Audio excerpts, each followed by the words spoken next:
All right. I'd like to call to order the Whatcom County Council meeting from May 21, 2019. Would the clerk please call the roll? Barbara Brenner? Here. Red Brown? Here.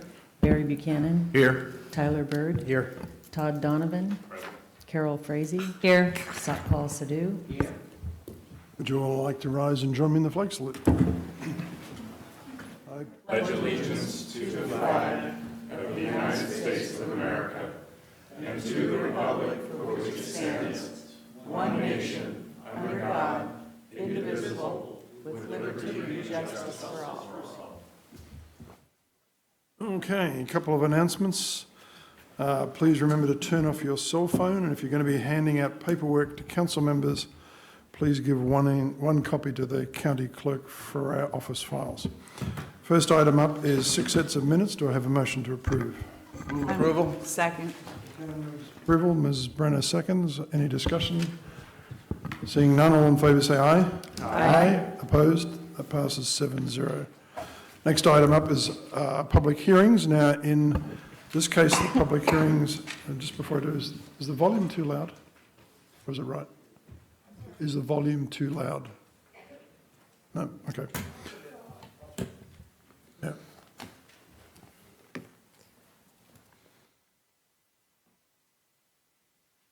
Test. Yeah, okay. Audience members who wish to address the council during a public hearing are asked to sign up at the back of the room prior to the meeting. The council chair will ask those who've signed up to form a line at the podiums. Each speaker should state his or her name for the record and optionally include city of residence. Speakers will be given 3 minutes to address the council. Council staff will keep track of time limits and inform speakers when they have 30 seconds left to conclude comments. When a large group of individuals supports the same position on an issue, the selection of 1 or 2 representatives to speak on behalf of the entire group is encouraged. And when you're using the microphone, please speak close enough that you can hear yourself on the speakers. This will ensure that everybody can hear your comments. First item up is a public hearing and ordinance amending Whatcom County Code to restructure the Public Health Advisory Board. Is there a staff report?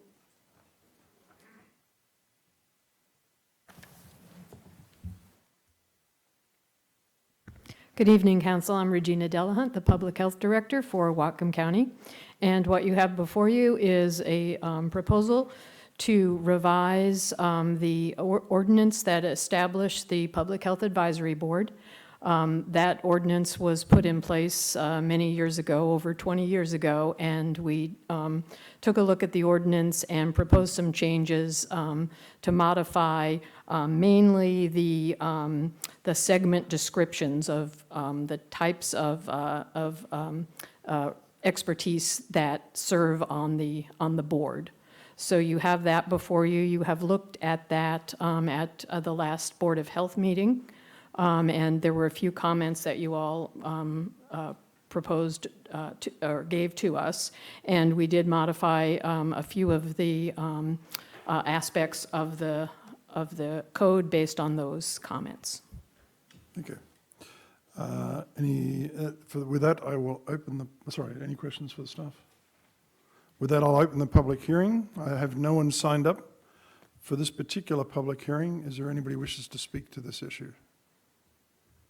Seeing none, I'll close the public hearing. Do I have a motion to approve? Move approval. Mr. Buchanan moves approval. Second. Mr. Sadhu seconds. Any discussion? Ms. Brenner? I'll put it right up here so you can hear me. Maybe, Regina, if you could come back down, because there were a couple of items that I would like to change, but I don't know if, because this is a different kind of advisory board, if we could do it. It's page 190 of our packet, and it's Exhibit A, and it's the new part of Exhibit A with the red and green and blue and all that on the first page of it. And it's B2. Are you there? Yeah, I'm there. I like what you've got here, but I was wondering, could we add a sentence that says, except may be reappointed without waiting a year if no one else applies for that position? Can we do that? I suppose that we could. I don't And know. I'm putting it out, I just want to make sure it was legal to do it, because, we end up not having enough members sometimes on a lot of these committees because they got to take a break for a year and people don't always apply for the position. Yeah, so. what we quoted in here was Whatcom County Code 2.03, which I think covers all boards. So that's what we quoted there. Well, I just know that we've had recently talked about allowing people to, okay, Mr. Buchanan. You'd have to revise that other code, not this. This is just merely quoting, it, like as Right. Regina says, how all boards and commissions. okay, well, Treat is them. anybody, I'm interested in revising it to allow that so we don't have any absence, in a committee. I believe Chapter 2.03 does allow for an enabling ordinance to supersede that requirement. So if there is Oh, it something. does? Yeah.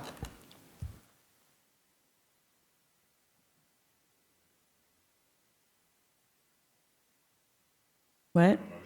Oh, okay, my motion is number, it's B2 at the end of the new wordage, is wordage a word? Except may be reappointed if no one else applies for that position.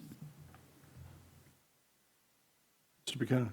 You'd also have to remove in accordance with WCC 2.03.030. Okay, And just, it would start Oh, with but- a member maybe. Otherwise. that's what do I have, so that has to go? Ms. Brenner, may I make a proposal? Sure.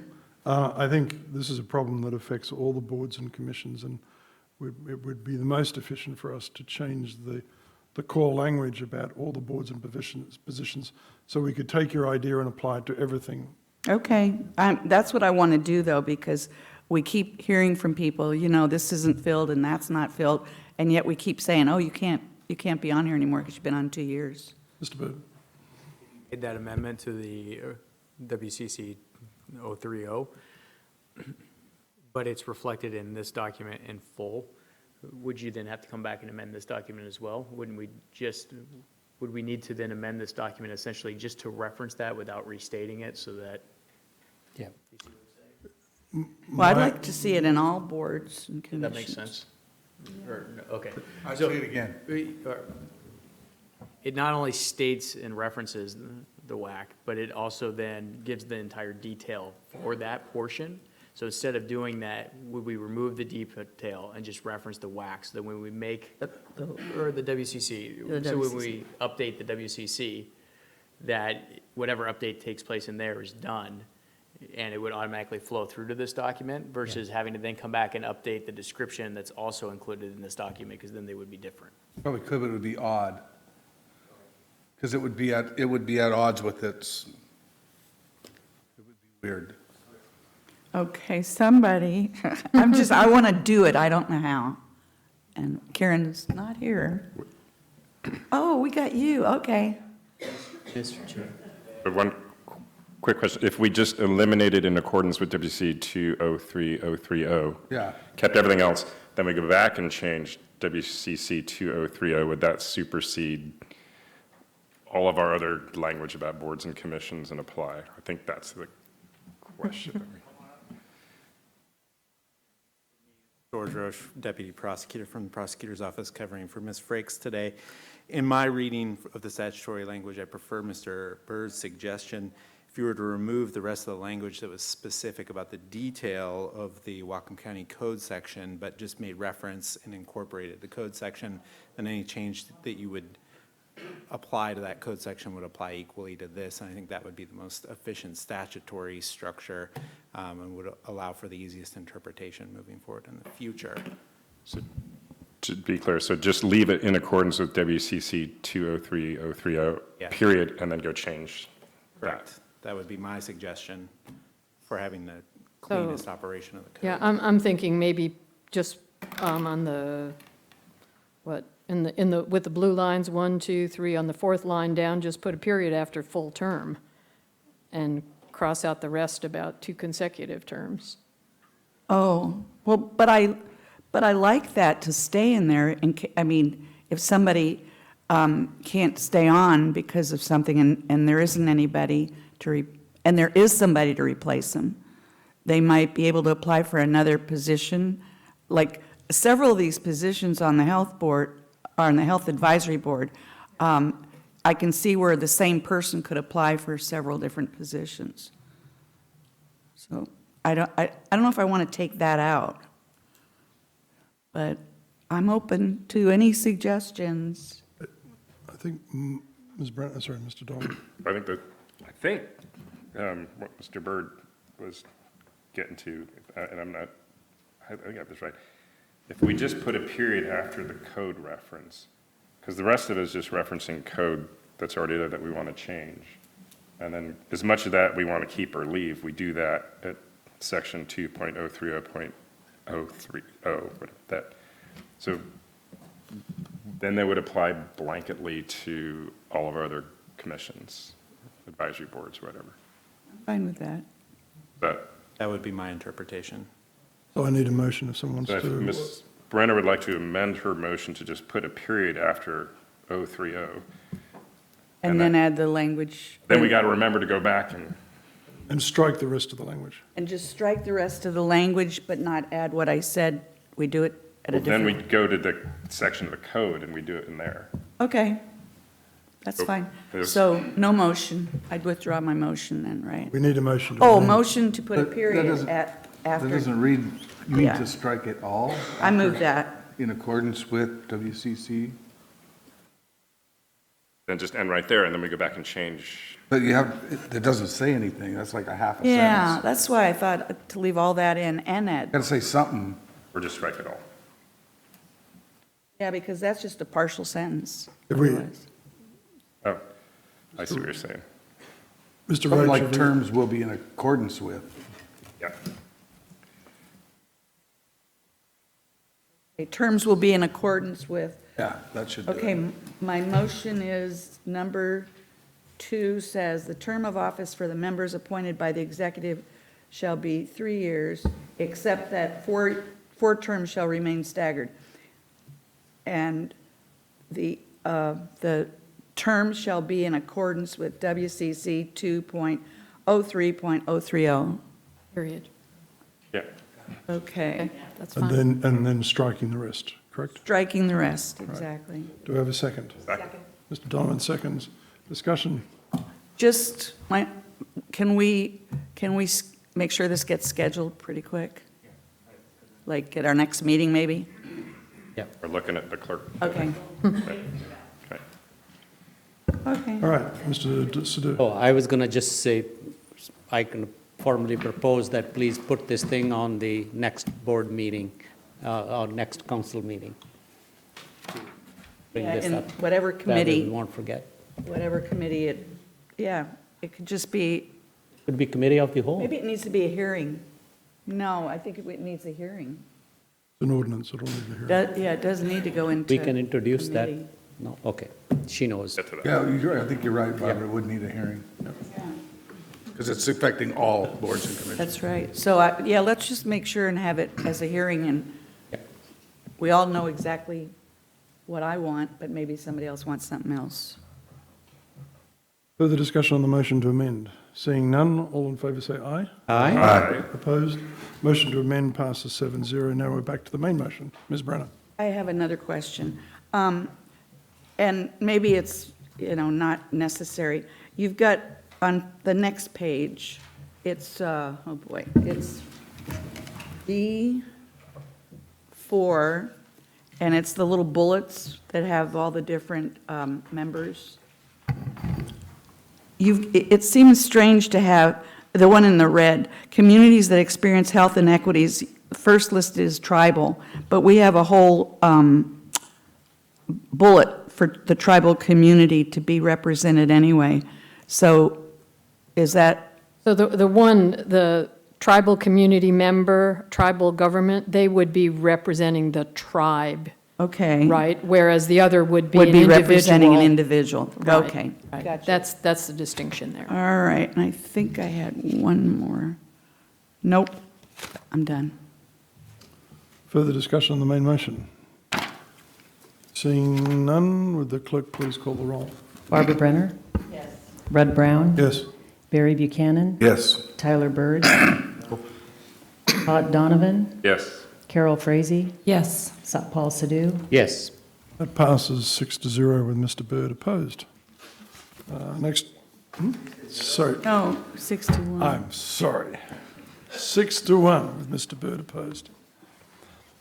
Nothing like discounting a vote. All right, next up is an open public session. During the open session, audience members can speak to the council on any issue not scheduled for a public hearing and relevant to county business. Each speaker shall state his or her name for the record and optionally include city of residence. Speakers will be given 3 minutes to address the council. Council staff will keep track of time limits and inform the speakers when they have 30 seconds left to conclude comments. And if you wish to speak in the open public session, please line up in front of the, I was going to say woman in red, but it's the gentleman in red. Bob Burr from Bellingham. As you all are aware by now, I am hyper concerned about the future of life on Earth and the lack of will on the part of all levels of government to take the crucial steps necessary to hopefully avoid mass extinction. My reason for this is actually pretty damn simple. I absolutely adore my 5 grandchildren and do not want them to die horrible deaths, either directly from climate change or from the total societal collapse that it will cause. My oldest granddaughter, like many in her 20s, fears to bring children into this world. I know you all, and I respect you all, and I believe you are all aware of this existential threat. And more importantly, I do believe that you are very concerned about the future of your own progeny and those of the progeny of residents of this county. So do something. Declare a climate emergency. Since I last spoke here, Ireland has joined the UK in declaring a climate emergency. And when I checked last week, I was both delighted and surprised to learn that the number of government bodies that have declared a climate emergency has risen to 526. Sadly, only 13 of these are in the USA, and none of them is in the state of Washington.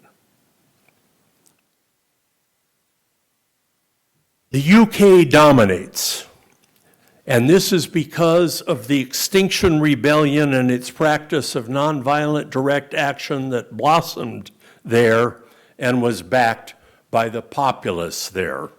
So the elected officials were forced to take action. We have an Extinction Rebellion chapter now in Bellingham, and we will be staging events as needed.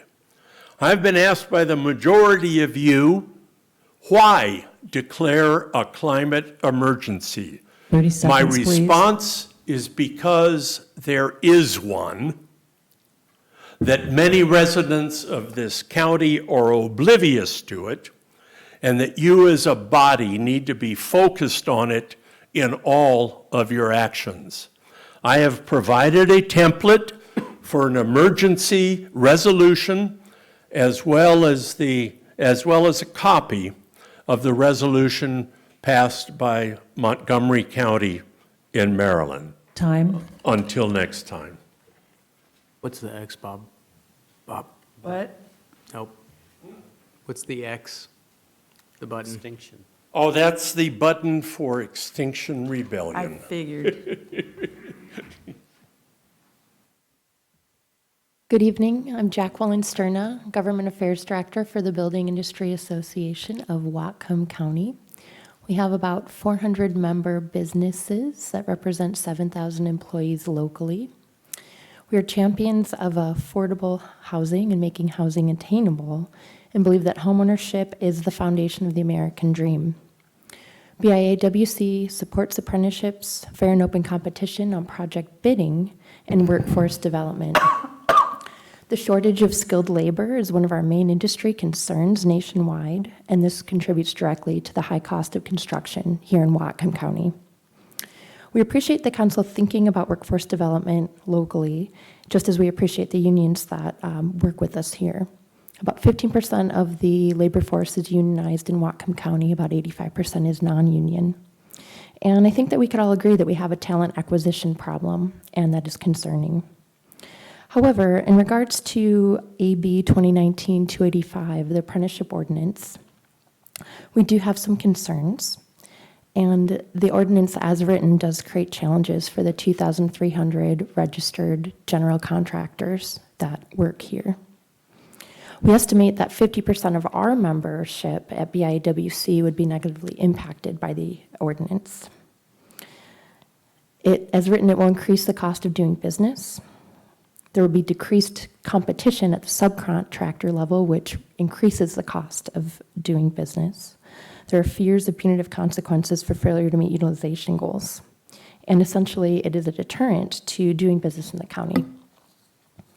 We've looked into it and discovered that tracking the apprenticeship percentages across all labor types would be time-consuming and costly to a small business, and hiring extra administrative staff could be challenging. Small subcontractors can afford to bid on public works contracts. And furthermore, there's a likelihood that our county projects, the work of the county projects would be going to large companies down south rather than sustaining the small businesses where people live and work here. Our membership is full of industry leaders who emphasize workforce development within their private companies. We safely train employees and retain them for the long term, and the BIAWC offers enrichment and training programs at our center. 30 seconds, please. Our safety record is high, with our retro incentive kickback at $1.8 million this year.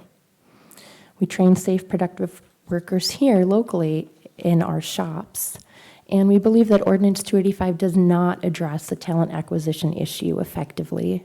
We would encourage caution and patience and stakeholder engagement in developing or further developing the workforce of Whatcom County. Thank you for your time.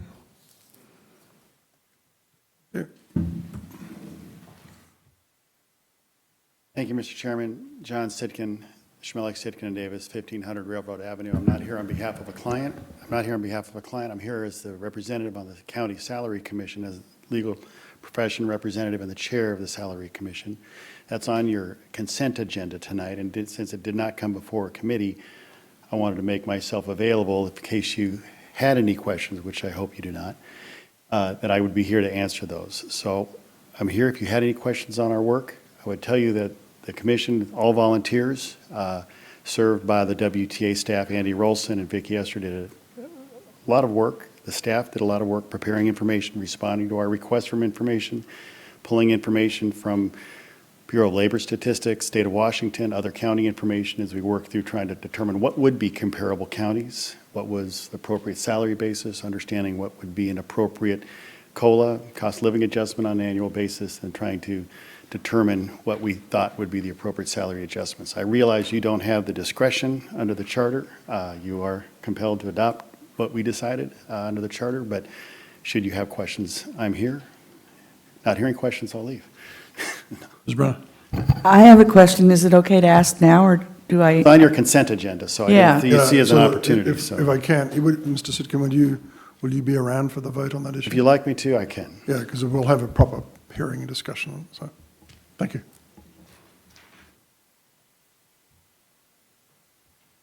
Good evening, council members. I'm Lance Calloway. I'm the Northern District Manager for AGC of Washington, Associated General Contractors.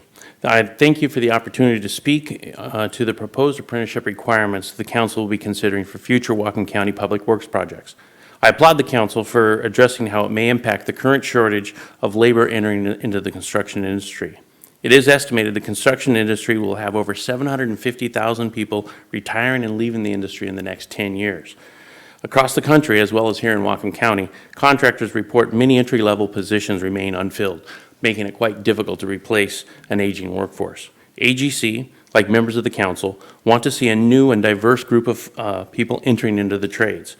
We need to acknowledge there are a variety of ways to train these entry-level craftspeople. The age-old apprenticeship program, historically a union contractor program, has been accepted as the only path for training in the trades. This has served our country for decades. However, apprenticeship has not evolved as the business of construction has moved forward with the use of cross-trained workforce for greater efficiency and cost savings. Open shop contractors invest heavily in their staff training for the same reason union contractors do as well. They invest to develop safe, knowledgeable, and effective workers. The open shop contractor is not credited for the time and money they invest in training their entry-level craft people, as they don't have a set recognized program such as a union apprenticeship does. Contractors, both union and open shop, agree there is a need to attract more talent into the construction industry. Mandating apprenticeship requirements for Whatcom County projects is not going to solve this issue. It has the potential to further discourage open shop contractors from bidding on local county projects, which further reduce their efforts of bringing in new workers. Approximately 85% of Whatcom County contractors are open shop contractors who have grown over the years by building high-quality projects in safe, timely, and cost-effective manner. Many of these open shop contractors have done many public work projects for the Whatcom County. Implementing apprenticeship requirements increases the potential of our county's projects going to outside contractors, and thus reducing the opportunity for that money staying within our county. This also means that workforce development would also not take place within our county as well. Workforce development in the construction industry is what is needed. We need to educate the community that entering the construction trades can provide a living career wage with benefits and opportunities for advancement without including several $1,000s of student loan debt. 30 seconds, please. The construction trade should be looked as a great opportunity for earning a great lifestyle and wage, not as a fallback option. AGC believes in fair and open competition. Awarding of Whatcom County's public projects should be based on the merits of the contractor's bid and reputation for producing quality projects, and not well-intentioned but ineffective requirements that limit competition. Furthermore, with this effort, the county is acting as a market regulator, and this ordinance is proposing a solution for a problem that does not exist. Thank you. Hi, my name is Adam Lamb. I live in Blaine, Washington. I'm here tonight to speak in favor of the apprenticeship ordinance. Like both the people before me stated, there is a shortage of skilled, trained workers. They both said they see the value and the need in doing this. What you guys are proposing is a good first step towards working towards that. We have spoke to many of our contractors that utilize the apprenticeship program now. They tell us there isn't an added cost attracting it. It's their payroll person that does the very same thing. So I'm not sure why there's an added cost to some and not to others, but it is a good thing to look at, and it's a good first step to getting more younger people into the trade. I spend a lot of my time going to job fairs and talking to people as they're graduating, getting ready to graduate, and try and encourage them to make a career in construction. And that is something that all of us need to do and work together on doing, is getting more people in so we don't have a shortage in a few years. So, thank you. Adam? Good evening. Thank you for the opportunity to speak to you. My name is Andy Kaplowitz. I'm Vice President of Government Affairs with Associated Builders and Contractors of Western Washington. I live in Renton, I work in Bellevue, and I'm from Bellingham. In fact, my family has roots that go back over 80 years here, so when you eat chicken, think of me. Anyway, Draper Valley Farms. At my bar mitzvah, I got chicken. I think that's not fair. I'm here with greetings from Olympia. I was down this morning at the governor's ceremonial signing for House Bill 2158. It's the Workforce Education Investment Act, and it's a real bold step in the right direction to help to alleviate the kinds of issues that our trades, our industries are facing, because this is going to restructure how education funding is done, and it's going to extend and reinstitute apprenticeship prep programs back into secondary schools. This is vital. This is something that's been missing for decades. It's been gradually diminished and diminished. It's also going to start pilot programs to enhance and encourage kids of all ages, and frankly anyone from technical schools, to continue to pursue the skilled trades as a career path, because there's many paths to success. I will say, with regard to AB 2019-285, the apprenticeship ordinance, that I would encourage the council to consider giving us time. The devil is in the details. Now that the bill has been signed, and we were the only member of the construction industry to support this, because even though it's a big tax increase, It's making wholesale changes to encourage folks of all ages to find their own path to success. But we'll be working on rulemaking to try to implement that. That will accelerate the course, but the problem is with the ordinance as it's proposed, I do have concerns about a flight of skilled labor out of the county, eroding the economy and undermining the long-term success of the Whatcom County economy, which is very near and dear to my heart. Like I said, chicken.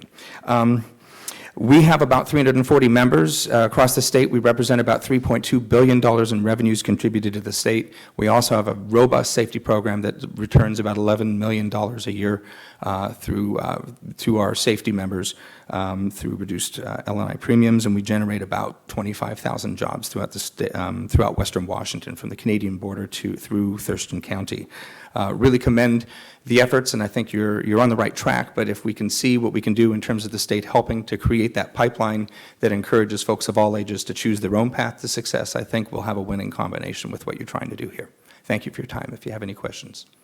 Mr. Chair, could you leave your name and a contact phone number, or give me your card Yes, or whatever? I'd be happy. I can do both. I'll leave two, and you can take one. Okay. Thank you. My name is Miguel Edmondson, Miguel M-I-G-U-E-L, Edmondson E-D-M-O-N-D-S-O-N. I am a member of the Laborers International Union of North America, Local 292. And I do believe that you guys understand at this point how good apprenticeships are and what good they could do to the companies, the workers, and our community and stuff. I just want to talk a little bit. I know some of you guys might be worried about the ethics of implementing an apprenticeship utilization and telling private companies how to do it, but the same way that we would do prevailing, or that we do prevailing wage in our county, you know, to make sure the companies that are doing the work for us make sure they're paying a good, livable wage, family wages. We're making sure that they are educating our construction workers of tomorrow of safety and skill, and making sure that that our tradesmen are skilled and they work safe and they do get home as much as like the prevailing wage, make sure they can support their families. We do want to make sure that they are trained and able to come home to those families. And since, you know, as a taxpayer, it's my money, I want to see that go to companies that are, you know, are doing an apprenticeship program and are accountable for training, you know, safety and skilled workers in our county. And yep, thank you guys very much.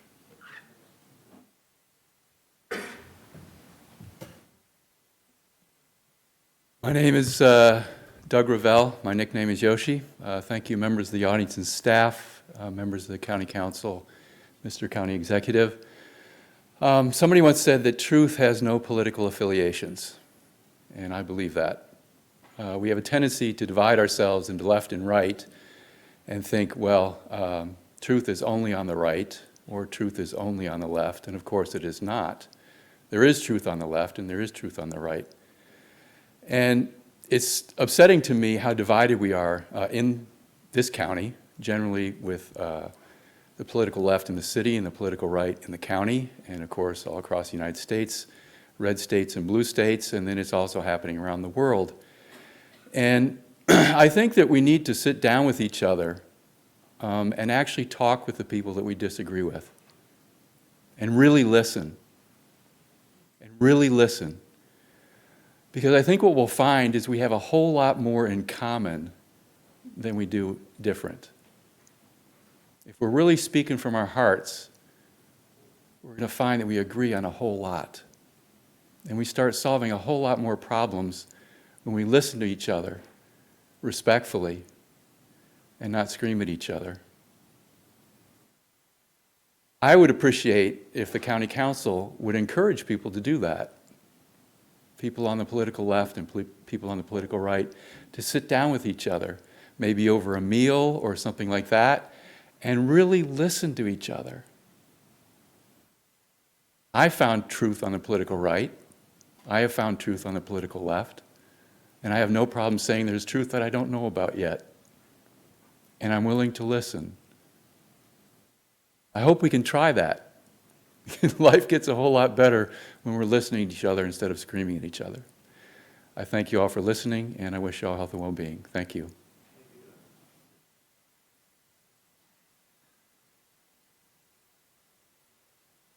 Good evening. My name is Brooks Tarter, and I was part of the Union Labor Apprenticeship Program. Before I became an apprentice, I came and signed in on the list and did minimal jobs because I didn't have the skills. I had a lot of different variations in background. I came from a father that was a welder fitter by trade, a grandfather that was a cabinet maker by trade, so I had different skill sets that way. I've also done retail work. I've seen what the retail union does and what their training positions do. I've seen what the apprenticeship for the local unions for our trades does.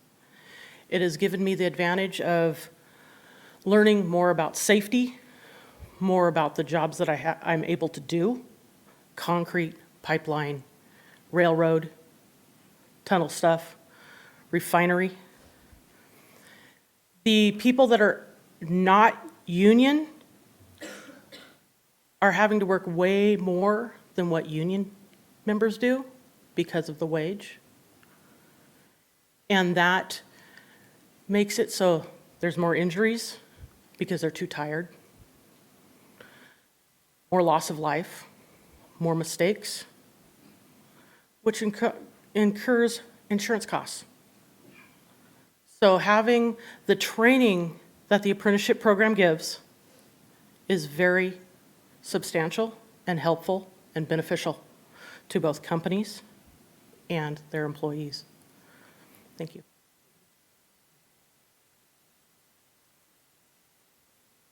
Good evening, Council.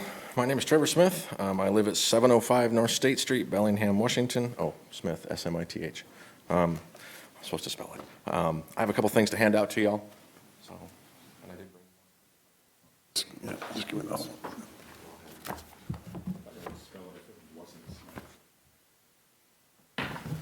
So what I just handed out to you guys is a list of all of the prevailing wage projects for the last 2 years in Whatcom County. There's roughly about 360 projects on this list, 6 of which are over $1 million. I know that there's a lot of fear that if we pass an apprenticeship, I'm here to speak about the apprenticeship ordinance. There's a fear that if we pass an apprenticeship ordinance, there'll be a flight of trained workers, contractors, no ability to compete. I don't think that's true, personally. I don't know that there's data to actually support that. When we see where these ordinances have been passed in other jurisdictions within the state of Washington, we don't see these problems. The ordinance that'll be before you guys tonight has $1 million threshold. That would affect 6 projects in 2 years. And some of these projects, and I have the affidavits for after the projects where the subcontractors that worked on those projects used apprentices, even though it wasn't required.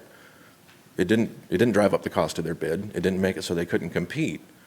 They wanted to train somebody, or they had somebody who was already an apprentice and they wanted to put them to work. That's what this whole thing is about training the next generation, making it so, as you heard from other folks, there's a skilled shortage, and there's going to be more of it as people age and retire. And that's the whole point of this style of an ordinance, is to bring more people in and provide more opportunities, and provide more opportunities where they actually live. By codifying it under the state apprenticeship rules that already exist, it provides portability between the contractors. So it doesn't necessarily matter who wins the bid. The person who lives here in this county can go to work and continue their apprenticeship and learn until they graduate. That's the whole point of this. Not saying that nobody does a bad job of training. I actually think that most of the contractors, especially in Whatcom County, do a good job of training.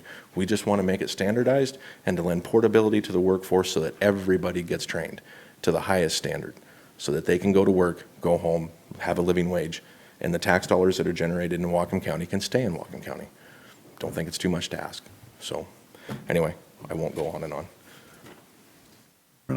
Are the pink ones the ones that you're talking about? Those are the ones I highlighted that are over $1 million. Okay. Thank you. Just as a point of correction, as the ordinance currently proposed, 3 of those wouldn't qualify because they're under $2 million for the threshold. Yes, I know, sorry. I would certainly, as bad. As I am aware, and as I would prefer to hopefully see, would be a $1 million threshold, which is congruent across the state for a lot of these ordinances. That gets the most bang for the buck And as you can see, in the last 2 years, that would affect 6 out of 360 projects.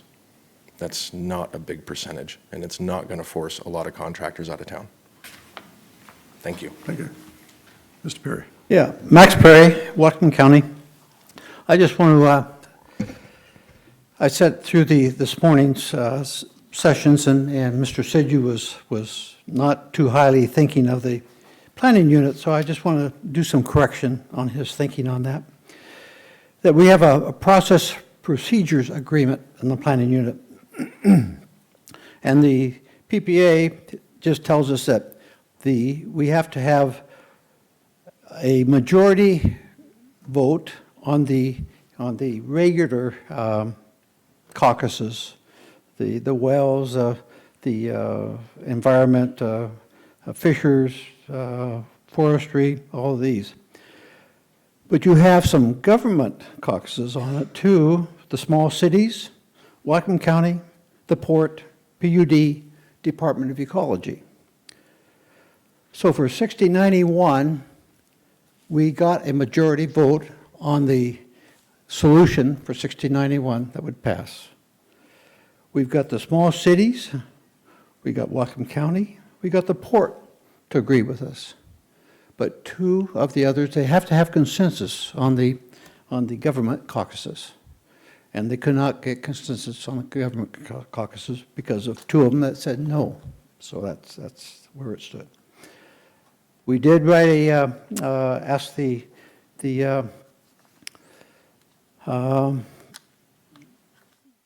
our coordinator to write you a letter of what we had come up with and what we assumed. Now, evidently you never got that letter. We hope the DOE did, so thank you. Okay.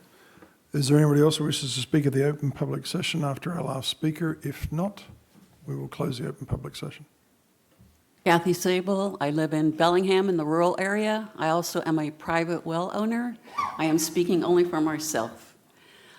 You know, I also attended that meeting this morning Max was talking about, and I've been trying to put it into words what disturbed me about that meeting, and part of it was here I pray for discourse that is meaningful, and if something can happen good for the community from you that have volunteered to run for these offices. And I know you don't agree, nobody can all the time. But when I hear a tone that isn't constructive, it really got to me this morning. And Max kind of that was one of them, in that, yes, it was a failure that there was no update to the plan, that the planning unit could not do it. And part of that, and this is my own opinion, you couldn't get all the initiating governments in the same room with the other caucuses that are the planning unit.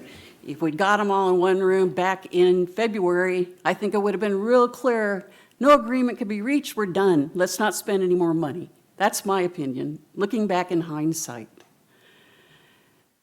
So now I'm hoping, since there has been no lessons learned sessions that I've heard of for all these different WIRA 1 entities that were involved in this process, I'm hoping you as a council can find a way to move forward together and try to figure out what can be done to make everybody work together better, because we also had this presentation about drought contingency planning that the PUD-1 put together. That was a surprise to many. I've been going to meetings. I may have heard it. I forgot it. But just to understand, there are legitimate questions. There's no stupid question. I was always taught that. So respect for any question, because everybody, as your other speaker said, is trying to get to truth from whatever side has it. So I thank you for your time. Anybody else wishes to speak to the open public session? This will be our last speaker then. Harold Perry, Whatcom County. I don't know what I'm going to say to you, but it's about the morning session, about when you received the presentation about drought contingency. I have my copy. I was at the PUD meeting, which Max and I attend all the PUD meetings and all the planning unit meetings. And Barbara, you hit it as far as not knowing. I think you as a council sometimes receive the information that you need almost last. But this presentation this morning illustrates what happens in the water situation in Whatcom County. Everyone agrees there's a whole lot of work that's being done, a whole lot of good work. Most of the work is generated because of grants, getting grants. And that's the way, because we do attend PUD, that's the way this came to the PUD, because there was BLM money. And one of my questions at the PUD meeting was, all right, you're supposed to have a task force or an advisory committee. There was none. And when I received this, I was shocked too, because I thought, well, who is on the task force? We go to all the meetings. And then at the last governance and funding meeting of the planning unit, many of the planning unit, almost all, knew nothing about this. And I thought it was amazing today, as the governor made this proclamation that this came before you. I hope there was no pre-planning there, but it just illustrates again, no matter what water meeting you're at, there's this disconnect.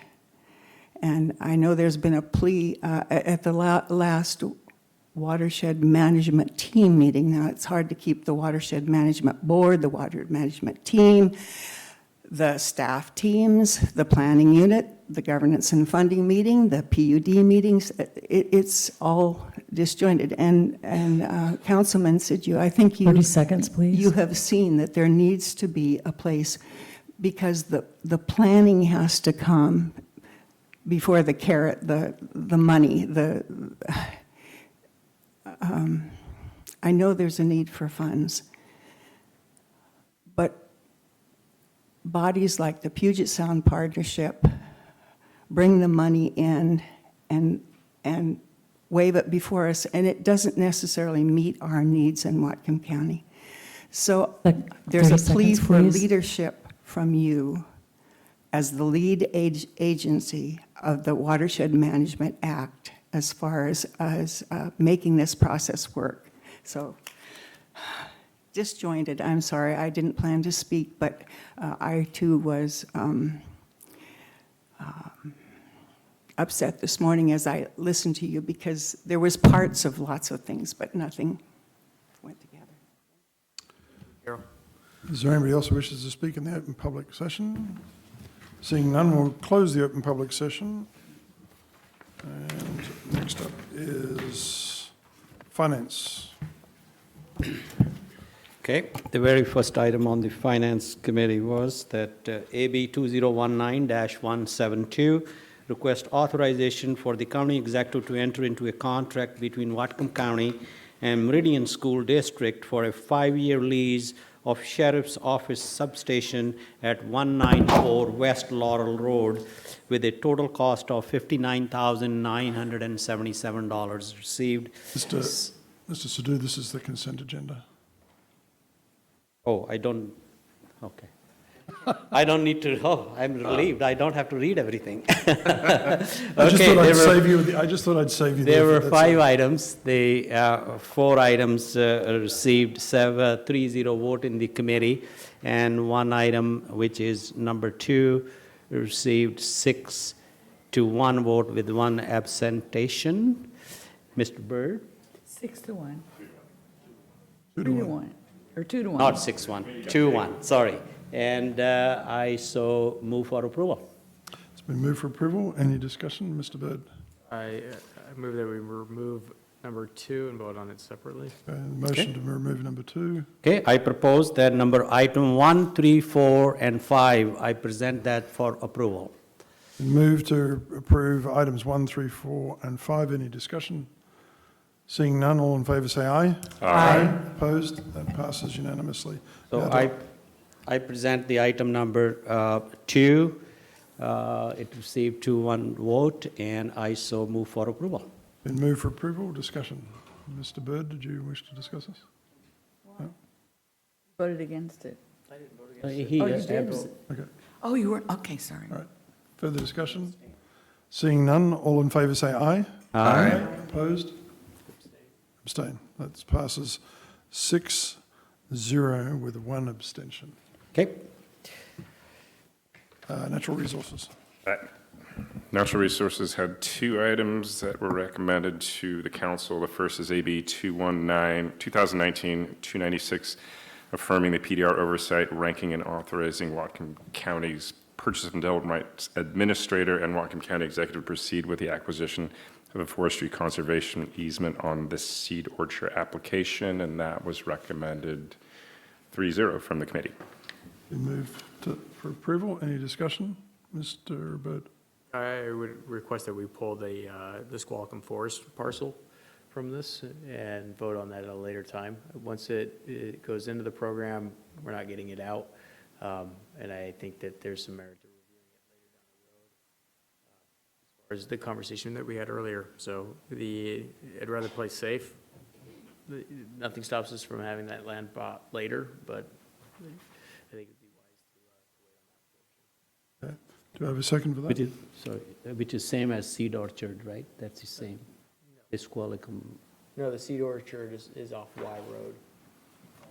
Squalicum Forest, who am I getting the wrong one? Yes, yes. Squalicum Forest is the one on the hillside that we were Okay. discussing. Yeah, 160 acres we on the hill. discussed that, yeah. Do I have a I got second it. for Mr. Bird's motion? I'll second. Ms. Brenner seconds. Discussion? All in favour of removing that for further consideration?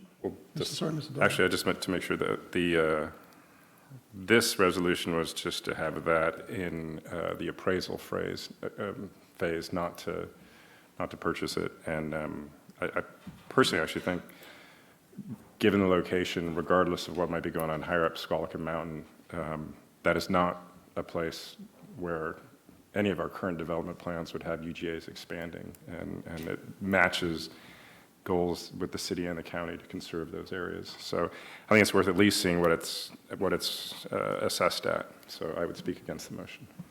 Mr. Sadhu. Yeah, I actually agree with Mr. Bird, because if we look at that, we are running out of lands to build homes, and we are going on prime ag lands. And I mean, if we look at Abbotsford, what they have done, or other places, they have taken their mountains and built really nice homes as well as nice views. And I think we need to adopt the same thing rather than having just contiguous developments everywhere happening a little bit at a time, like watching grass grow, and then 10, 15 years later, then we say, oh, what the heck happened? And I think that I agree that if there is a parcel of land where maybe 3,000, 4,000 people can be housed, and we're going to need 60,000, 70,000 people over the next 25 years, we should really look at long-term, and this could be one of the items. It may not be on the horizon of the city or anybody right now, but I see that we should do some future planning now. We should look at what we will look like in 2050. Not in 2050, we should look like, oh, what do we look like today? And that's what has happened before, and I really think that is a prime land for housing. And I would like to see that maybe let's leave it out for now and have more thought process on that. Mr. Bird. Yeah, and that was essentially off of our earlier conversation, is kind of where this had started, was the idea of affordable housing and planning for the growth long-term, not today, but past our lifespans and our children's lifespans, what will happen. And once we take the development rights from our property, they're gone, we can't give them back.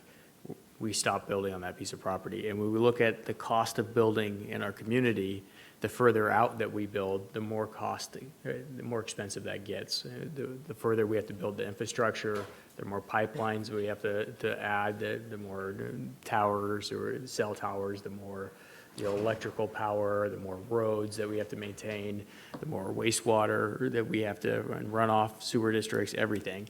And so if we can keep that closer in to where it already exists or where development will happen shortly thereafter, then our costs in the long term will also go down.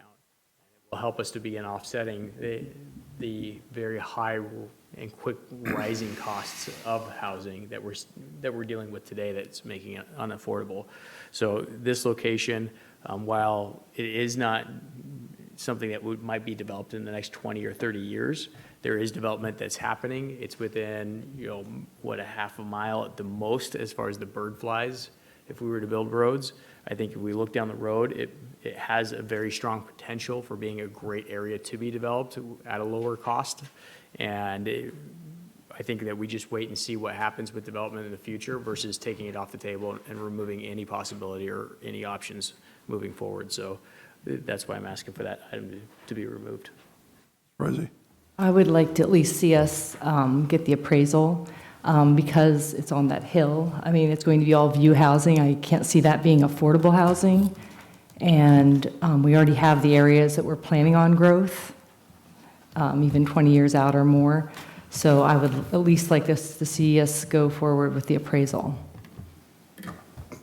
Just to Yeah, so, every site, just because it's affordable housing, that's not the only need for the community. I mean, there are people who would like to build $1 million homes. We need to accommodate all segments of the society at different places. I think I've been saying this since I got on the council in 2015, that we have this law that every city has to grow contiguously. It was a great law, maybe done 100 years ago. The cities were small, and it was easier, services were easier to get to that, and you just grow contiguously, just encroach another 50 acres, build it another 50 acres. But I think that in 21st century, and what our needs are, technology has changed, people's needs have changed, and cities, we need to start thinking why we have to grow contiguously. Is there a particular reason for that? The only reason is, it says in the code. I mean, there are several spots in our county which are not good for agriculture, not good for anything, but they are the best for residential development. They may not be in UGA. We have to really rethink that if we were not able to put it in UGA, it doesn't stop us from thinking. Like something comes to my mind is like Custer area. We could easily put 5,000 people there. And when we do that, then we have been doing one house, one septic, one well, one house, one septic, one well. But if we pre-plan, like if you look at all over the world, I have seen that. I've seen that in China, in India. Of course, they have large populations. But even in other places, they plan a city. They say, okay, we're going to take 200 acres, whatever the number is, and we're going to put 5,000 people here. And we plan for that. Not that a developer comes up with a plan, I got 10 acres here, I want to build 10 homes or 15 homes, I'm going to do this and this. That person goes through because of our code and everything, gets approval, gets it done. Then 2 years later, another developer comes in, and I have this piece of land, I'm going to do this, I'm going to put 50 people here. And it keeps happening, one piece at a time. And then 10 years later, we all get surprised. How did this happen? Because we do not plan that, okay, we should think about it that 2035, we're going to have 10 or 15,000 people, I'm talking unincorporated areas, and this is where they should go. So that the developers, the landowners, everybody knows ahead of time. And the utilities, we should do that all assessment so that we don't have hundreds of septics everywhere. We should have I live on Pole and Guide, and that development I've seen in the last 30 years, I've been living there, a little bit at a time, it's like a big town now, but there's no sewer. And some are with Pole Road Water Association, some are not. This is like, it happens slowly that we don't notice. So I think that it's time to think about 20, 25, 30 years from today, like the kids who are just born today, they're going to need homes. New businesses going to come, they're going to need places. So that's why I really think that we should, like appraisal, it won't give us anything. I mean, I'm not really against the appraisal, do it or not. But I think the idea behind it is what I really supporting. Mr. Burt. A couple of points I'd have. I also think that there is an a positive impact if we can keep things in closer and keep it on the existing infrastructure versus having individual wells everywhere. I think that there's something that we might be able to consider from that standpoint. If I look at affordable of housing, though, I mean, 2-3 years ago, you're looking at Lake Whatcom, and there was homes that I saw that were for sale at $600,000-$700,000, and within a year, those same homes were bought and resold for $1 million, $2 million, $5 million, and the cost of housing was just skyrocketing and jumping, and it was because the supply was so low that people who have a much higher means and a much higher disposable income are coming in and they're buying less expensive homes and forcing the price up because they want the house and they're able to buy it and force anyone else who doesn't have that same level of disposable income out of that home or out of the option to buy that home just by putting more money down in cash offers. And so having additional houses that are available in someone's price range will mean that they stop buying in lower price ranges and forcing those homes up into higher prices that aren't affordable. As far as the cost of the appraisal, the things that I've learned here in the last year, I would say it's the same thing as last time. It's when we approve the step one, then it's the motion to approve step two. Well, we approved the appraisal and we already invested in the cost of the appraisal, so you've already seen it and now we're gonna do it. If we're not intending to very specifically do this, why spend the money and why take the time? We can do it later. We could always come back to the issue later. Nothing stops that from happening. But why spend the money and the time if we don't need to? Why don't we plan for it? Why don't we be more decisive and specific and intentional about where our growth is and the impacts of that growth and look at it from that standpoint versus I don't see the benefit in rushing forward and doing this at all at this point. Mr. Donovan. I will use Mr. Sadhu's phrase, so to make sure everybody knows what we're talking about. This is 8 development units on 160 acres of forestry in an area that is not and probably will never be designated unless we change state law in the current administration in Washington and the legislature.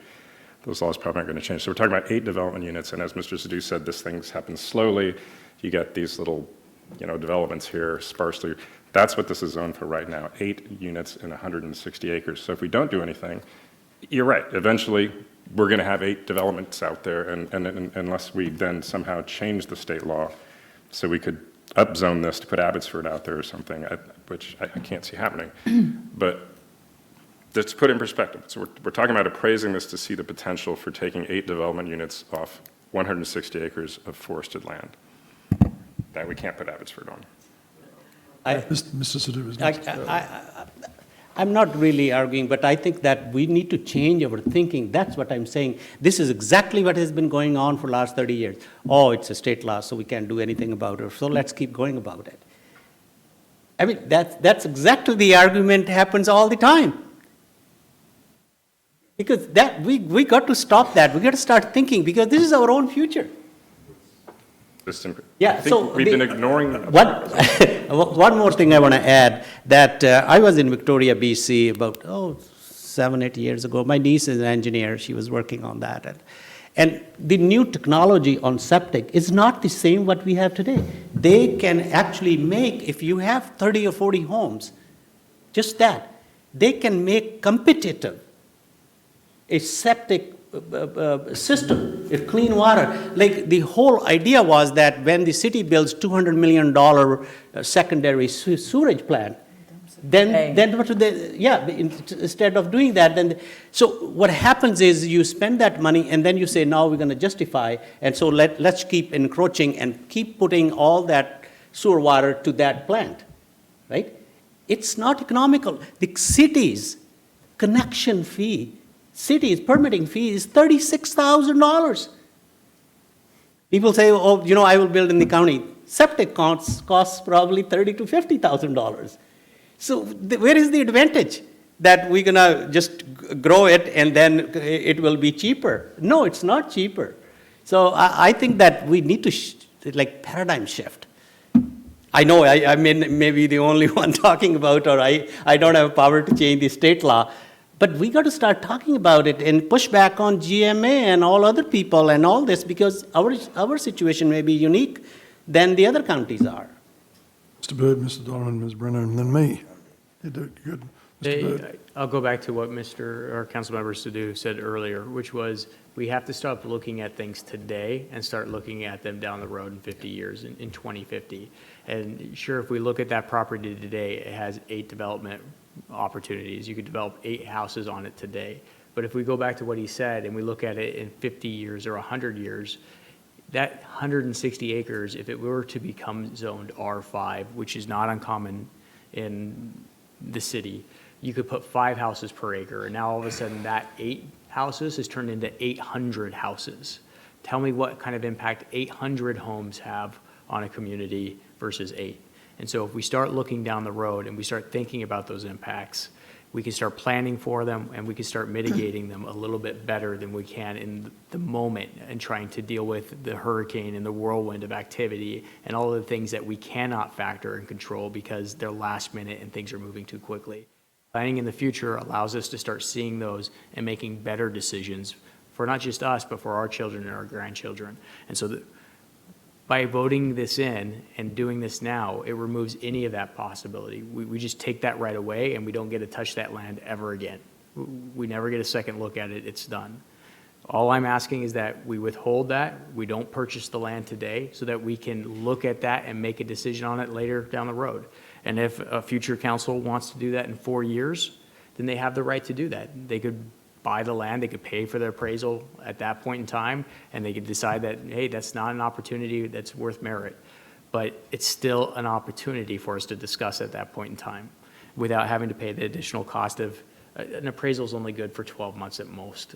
And then they're gonna have to do another appraisal on it at that point in time. So if we're not buying this in the next 6 to 12 months, why do we wanna spend your taxpayer dollars to have it appraised and have someone tell us the value of something that we have no intention of buying? So I'm done. Brenner, and then me. I agree with what Councilmember Byrd said, and I agree with some of what Councilmember Sadhu said. I do not agree that, you know, whatever the cost of septics, I personally believe most of them, when they're done well and people take care of them, are much more environmentally friendly than any sewer system, especially a sewer system that dumps into the bay. I mean, you know, you can make it as clean as you want, but you're not taking out, you know, what goes in one end of a person comes out the other, and that still goes into the bay. Pharmaceuticals, all kinds of stuff. So I just, no matter how much they try to clean that, I think that, you know, we keep doing this comparison about septic versus sewer. I like the idea, and I like the idea that I think you brought up about having a septic system that can serve a lot of people. That's what I like, rather than having it go somewhere else. It's someone else. I mean, I think it's Vancouver, been dumping that stuff in the water. It's changing now. It's well, not the good. same It's anymore. about time. Gee, maybe our salmon will survive it. Who knows?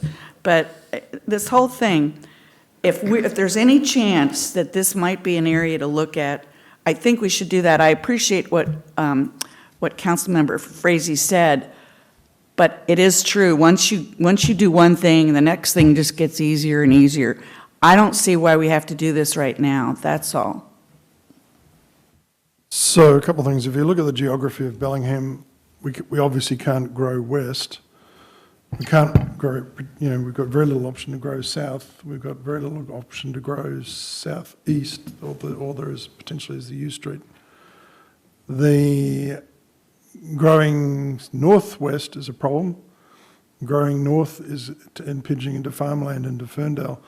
The long-term growth of the city is going to be along Mount Baker. And the ideal part for that to do it is off the productive farmland and off the wetlands, because the challenge in Bellingham a lot is just that we're surrounded by a tremendous amount of wetlands.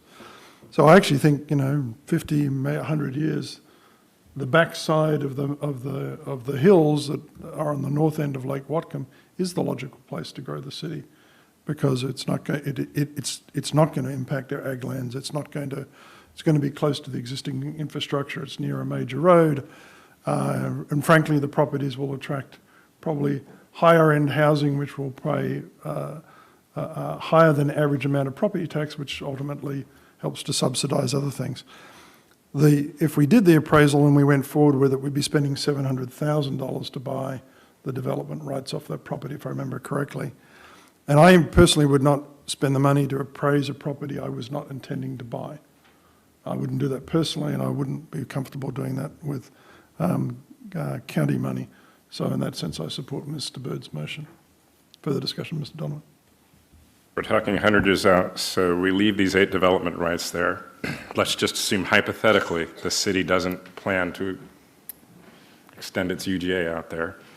20 years, 50 years from now, these development rights will be held by 8 people who've built their multi-million-dollar homes with all their acreage, and now you got to buy their development rights, or you have to get, they're going to sell increased density, they're going to, I appreciate the idea, but I guess I would get back to Mr. Sadhu's point that, about we haven't been planning.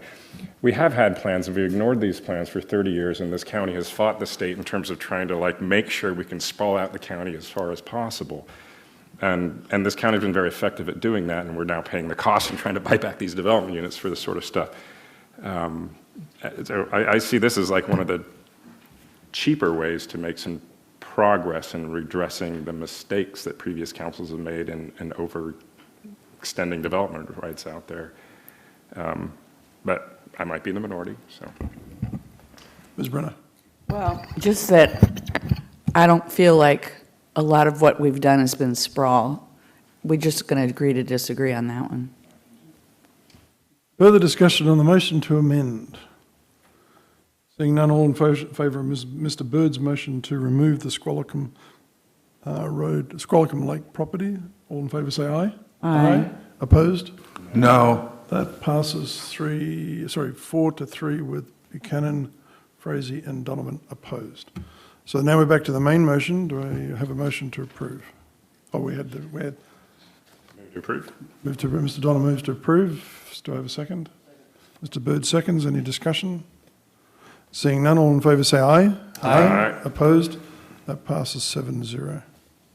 Okay, we have one more item from Natural Resources, AB 2019-297, a resolution authorizing Whatcom County Executive Jack Lowes to act as the authorized representative on behalf of Whatcom County for Washington State Recreation and Conservation Office of Washington Wildlife and Recreation Farmland and Forest Land Preservation Project Grants, and that is one entity that has that big long name. That was recommended out of committee 3-0. What was the name of that entity?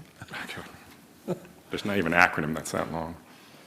All right, it's been moved to approve. Any discussion? Seeing none, all in favour say aye. Aye. Opposed? That passes unanimously. The next item is AB 2019-263, ordinance amending 2019 Whatcom County budget, request number 7 in the amount of $907,787, received 3-0 vote in the committee, and I so move for approval. Been moved for approval. Any discussion? Seeing none, would the clerk please call the roll? Red Brown? Yes. Barry Buchanan? Yes. Tyler Bird? Yes. Todd Donovan? Yes. Carol Frazee? Yes. Satpal Sidhu? Yes. Barbara Brenner? Yes. That passes 7-0. The next item is AB 2019-265, ordinance amending the project budget for the Public Safety Radio System Fund, request number 1. It's also received 3-0 vote, and I so move for approval. It's been moved for approval. Any discussion?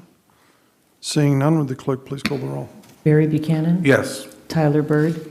Yes. Todd Donovan? Yes. Carol Frazee? Yes. Satpal Sidhu? Barbara Brenner? Yes. Red Brown? Yes. Okay, the next item is AB 2019-280, request authorization for the county executive to enter into an interlocal between Whatcom County and Whatcom County Fire Protection District Number 11 to provide a supplementary notification system in the amount of $285 a year for 6 years. This also received 3-0 vote in the committee, and I so move for approval. It's been moved for approval. Any discussion?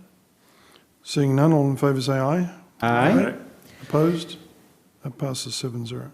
Next item is AB 2019-281, request authorization for county executive to enter into an interlocal agreement between Whatcom County and Whatcom County Fire Protection District Number 8 to provide fire protection services in the amount of $2,500 for 2019 and 2020, and in the amount of $2,625 for 2021 and 2022.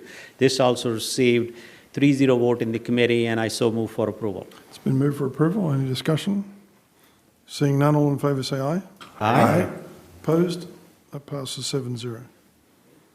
The next item is AB 2019-276, resolution in the matter of sale of surplus personal property and setting a date for public hearing pursuant to WCC 1.10. This also received 3-0 vote in the committee, and I so move for approval. It's been moved for approval. Any discussion?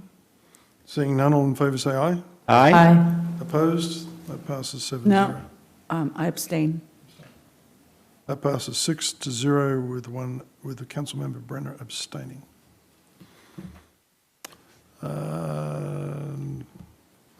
Next up is from Planning and Development. AB 2019-295, request council review and approval of the proposed public participation plan for the 2020 Shoreline Master Program periodic update. The pages 138 through 144 in your packet. That was approved by the committee, 3-0, and I so move. It's been moved for approval. Any discussion, Ms. Brenner? Yeah, just that we added a little, I don't even know if you'd call it an amendment, to have council members, if they have any other organizations they would like to have notified about this, to get on the list to be informed, throughout the process, get them to Cliff Strong, hopefully in the next week or so. Any further discussion?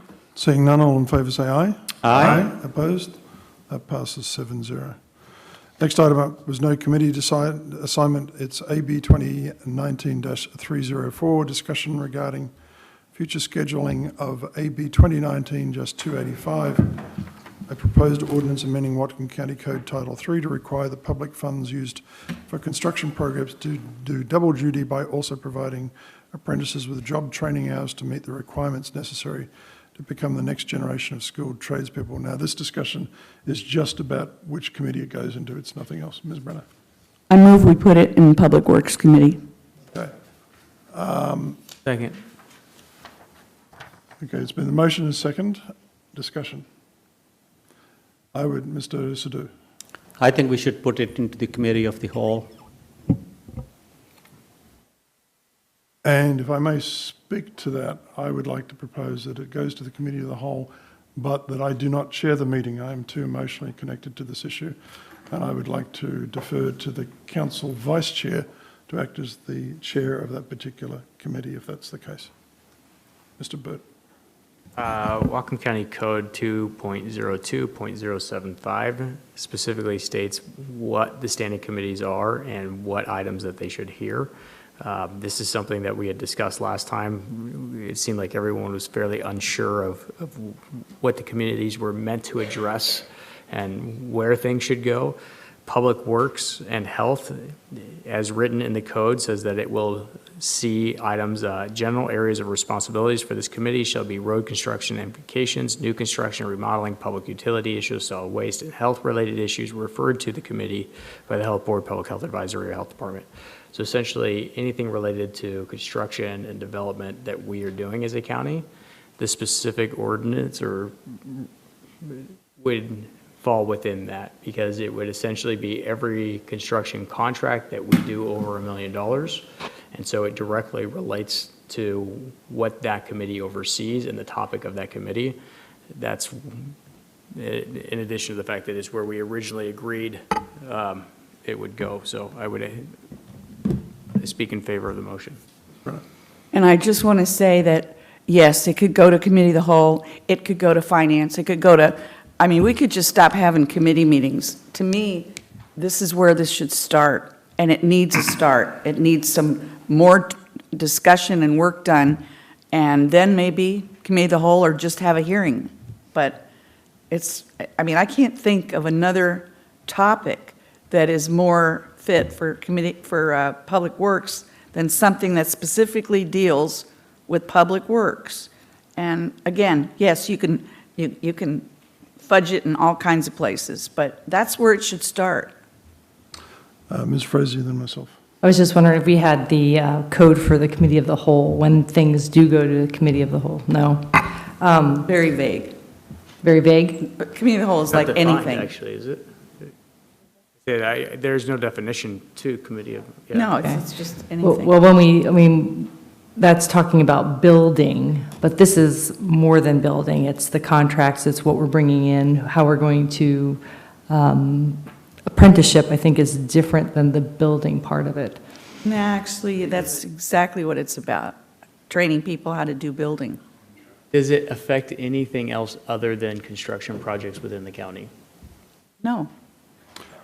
It only specifically would affect construction contracts within the county, which construction falls under public works. Are all contracts under public works? We approve contracts under finance. We approve the money for, which this has a money component, because it has to be over $1 million in order for the apprenticeship, how many people we need as apprenticeships have to be in the part of the contract. So I was next after Ms. Frazier. So to me, this is predominantly about a change in purchasing policy, which is typically, if I remember correctly, we either discussed that the last time, if I remember, it was in finance. I think this is basically an issue of workforce development rather than anything else, and the vehicle for the letting of those contracts ultimately ends up being predominantly public works contracts. Ms. Brenner. You're right when it comes to the contracts themselves. This is not about the amount of the contracts themselves. This is about how do we get people that the county wants to have be eligible for county public works contracts. So it's about the public works part. I mean, I guess people are just going to do what they're going to do and nobody's moving off this, but this is an issue to me of fairness about where this starts. So if you go back to the list that Mr. Smith had provided earlier, one of those in there, one of the items in there that would have been impacted was to do with the parks budget. We're not talking about that tonight. No, but I'm just saying that this issue would have covered a project done under the parks budget or under facilities as well. That's public works projects. Yes, Parks does do public works projects. That's why we shouldn't have a separate Parks department. Parks should be a division of public works. That way, we would save a bunch of money up top, and you still have all the frontline people that you need. I brought that up before. Mr. Buchanan. That's another issue. Here's why it should be actually in Committee of the Whole. Because yes, I agree, it does public works construction projects, it also does parks construction projects, and it also does facilities construction projects. Those are that spans 3 different committees of the council. So by default, it should go to the Committee of the Whole. Ms. Brennan, then Mr. Sadoo. Actually, facilities is public works. That's. Oh, they're not. But any projects that you do, any of those projects, even for, they still use public works employees to do that stuff. It's the same thing. No, they don't. Yes, they do. Mr. Sadoo. I was going to say I'm chair of the Finance Committee, but I didn't want to propose that, put it in Finance Committee, because I think, we need to put it in Committee of Whole. Let's discuss it. It's important, long-term impact on our county and economy. And like Mr. Buchanan has said, it covers multiple areas. We need to just move forward with what we want to decide about rather than ultimately 7 people. And that's why I didn't want to propose that, put it in finance. I could have made an argument for that. And I like that it should be in Committee of the Whole. So the motion on the floor at the moment is to put it into Public Works. Any further discussion on the motion to put it in Public Works? Mr. Bird. After last time we were all up here, it was a little ticked off and frustrated and having a hard time articulating myself. And then I think partially due to that, I had a couple people who came up and talked to me or reached out to me after the fact and said, I didn't necessarily understand why you were frustrated with this or what was going on or what you were trying to say. So at the time, I was trying to refrain from this because it went over like a lead balloon last time. But I'm going to do it anyway. So because I think it's important that you understand where I'm coming from with this. First, from my personal perspective, I am not on the Public Works Committee. It is something I'm very interested in talking about and seeing go through because I want to make sure that it is done in a way that it is correct and it has a positive impact and that we really do look at the long-term consequences of it and what those might be and that we work to mitigate those and do it in a way that it's fair and equal to all parties and that doesn't have a negative impact. So it would behoove me to be in the committee or to have it in a committee that I am on. Again, my request to put it in Public Works is a request to put it in a committee that I am not on. Here is why this is important to me, and putting it into this committee is important to me. This ordinance was submitted at a general council meeting. It came to discussion at the introduction items. We pulled it to discuss where it should go. That night, as a group, we all had that conversation. We shared our opinions. Councilmember Brown did not like the motion to put it in the Public Works Committee that night, and he had his opportunity to speak against it, and he did on multiple occasions. He expressed his point of view. He expressed why he wanted it to go into the council of a whole. And at the end of the night, as a group, we all decided and voted that it would go into the Public Works Committee. That was a decision of the council. The next 2 weeks later, when we come back here and it goes into that Public Works Committee and it is heard, the very first time that it is brought forward and discussed and we start talking to the community about it, that item is removed by Councilmember Brown during that meeting and then basically reintroduced 2 weeks later on the Tuesday, not before, the Tuesday that we came in here. It showed up on our chairs as an addendum to be discussed and reintroduced under the premise that there was changes made to it. Now, any other item or ordinance or resolution that was in a committee, we would make the changes within the committee, or that committee would make the changes. We wouldn't necessarily pull that item to reintroduce that item. That is a manipulation of the process, in my opinion. That is not public process. It is not transparent. It is not in good faith to what you as a community and voters have asked us to do when dealing with regulation and code and other items that we are doing up here. It is outside of that process. We made a decision, we took a vote, we heard the arguments, and it was done. To go outside of that and manipulate the process to get your way is not the right thing to do. If it was any other thing, if we had decided that night that it should go into the committee of the whole and be discussed in the committee of the whole, it would have been done, and we wouldn't be having this conversation, and I wouldn't be fighting for it at that point in time. It didn't. We made the decision. We went through the process. We should adhere to that, and we should stick to it. Anything else is an incentive to manipulate the process. We have to stop manipulating the process, and we have to start being transparent and doing what the community has asked us to do when it comes to process. Mr. Dolan, then myself. As far as manipulating the process, the sanctity of this vote we did late one night trying to get this thing introduced somehow became a conversation about what committee would get in, and I regret how I voted on that. I just wanted to get it introduced, and we didn't even get it introduced. So as far as we decided, I'm happily just to admit that I regret that. We should have had a conversation about actually getting the thing introduced. We never got introduced. We finally got introduced without a committee.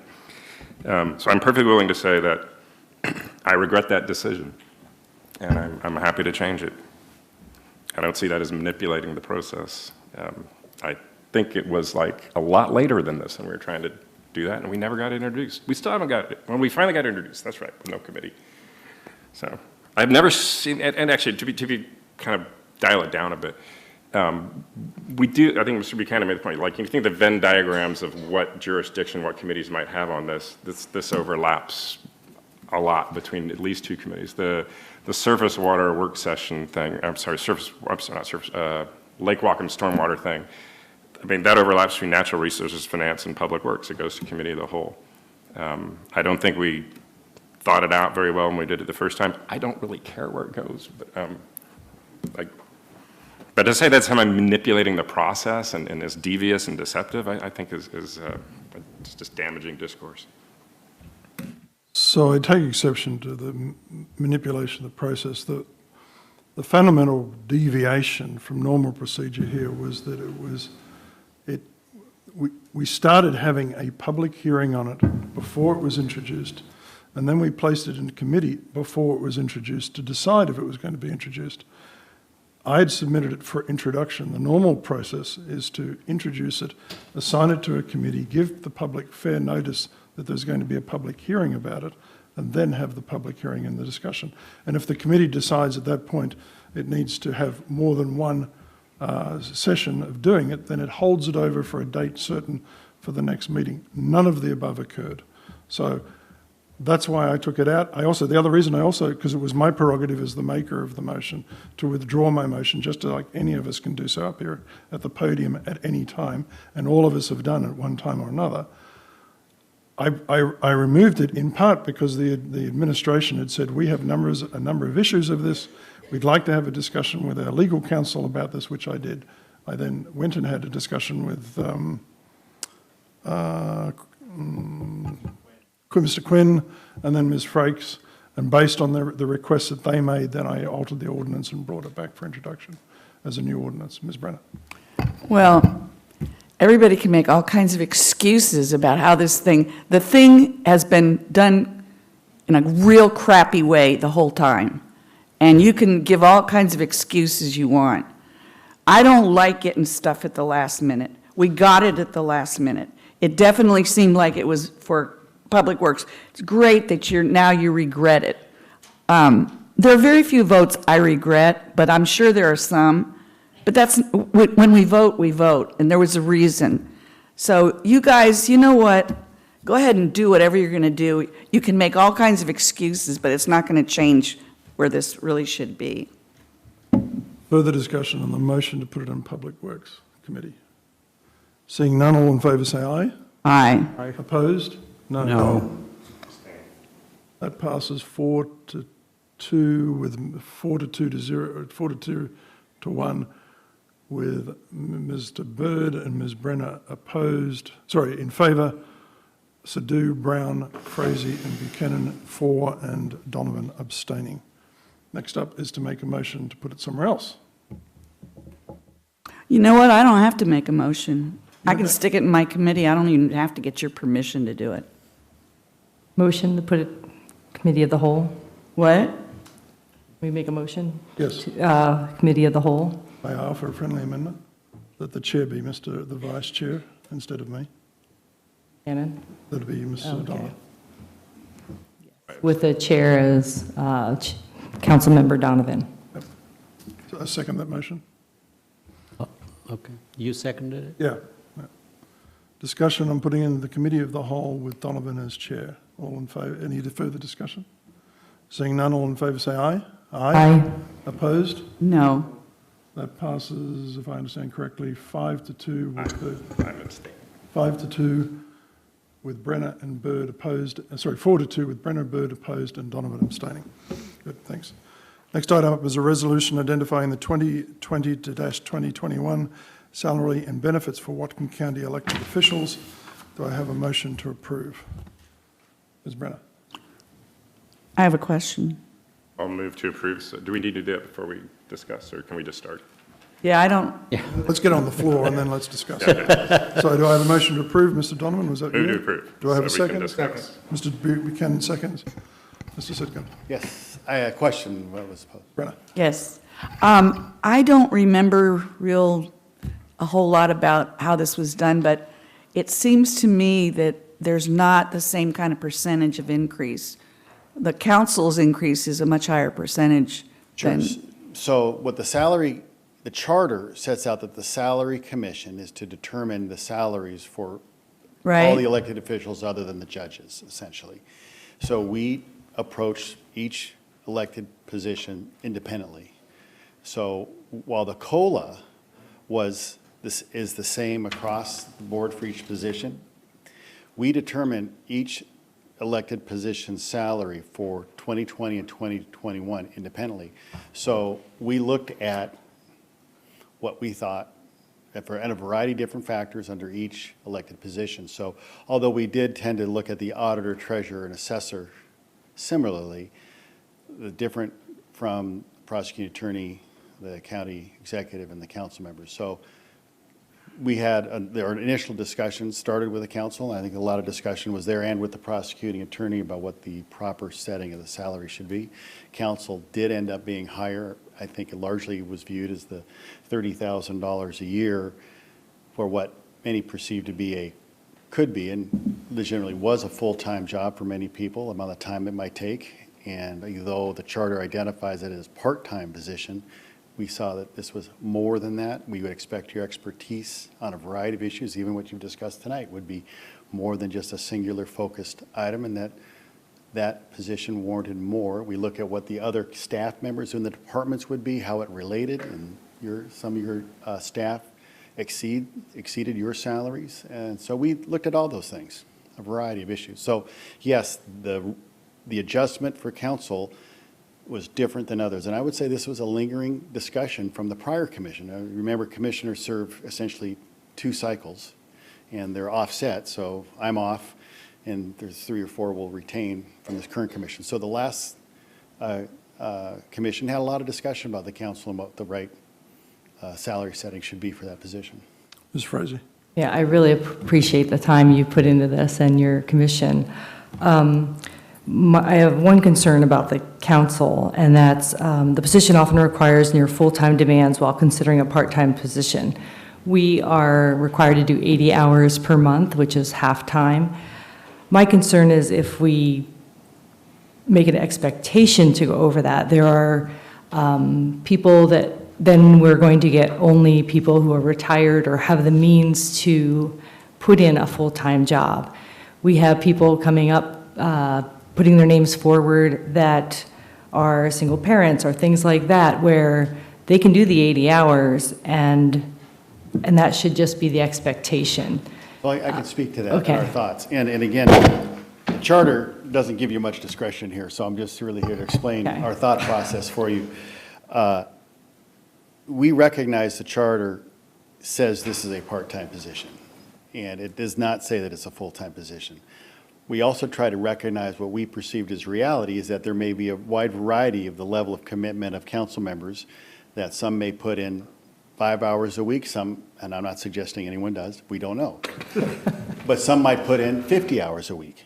There was the full range depending upon an individual's commitment. And so we considered that. We considered what the impact of adjustments might be to taxpayers. We considered that to draw someone, attract someone to the position and give up possible employment elsewhere to take this position, what might attract that person. So there's a lot of kind of factors that we all tried to hash around and trying to find a number.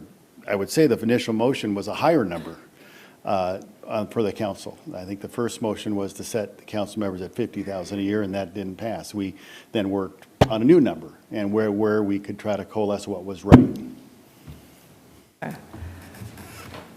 So, I mean, there's kind of a flip side. What would draw someone in, but that might give up a position or part-time and make it attractive to draw a quality person, but at the same time, we recognize that it's not technically full-time.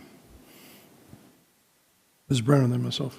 Well, And that's just one share- position. There's a lot of I debate know. about other nuances on all the other positions, too. Okay, So- but I share Ours this. is the biggest increase. Yeah, it was. We recognized that, we had that discussion, and we understood the perceptions, but we felt that it had been low for too long, and what the number should come up for council members, Well- what the time was expected, and the weight of the decisions that were being asked.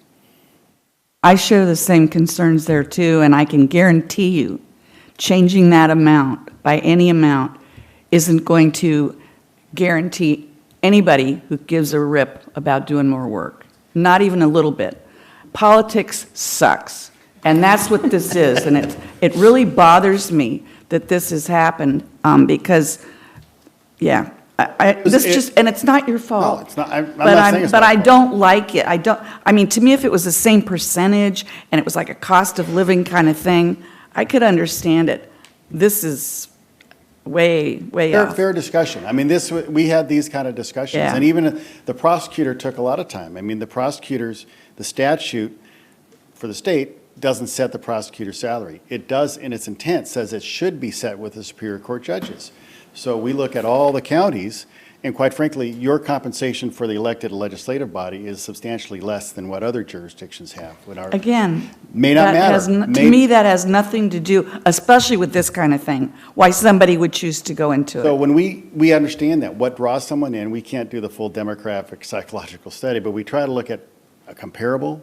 So what's the, try to find, take a subjectivity out of it, look at an objective. We look at comparable counties. What are they paid? What do we have a sense of the marketplace? We have a sense of a cost of living here. What might attract quality candidates for the variety of positions? What are the current staff being paid? How does this correlate to what that is? There's a lot of considerations that we went through, and even for the prosecuting attorney who spoke and about what their view was, you know, we understood that they made weighty decisions. They can make death decisions, you know, but should they be paid as the same as Superior Court judge? Some argued yes, some argue substantially less was the right number. We just decided to pay them slightly less. That's not. I mean, I'm just you've giving you gone an way example beyond what of the kind of mine's right discussions here. we try Yeah. to have for all the positions. Okay.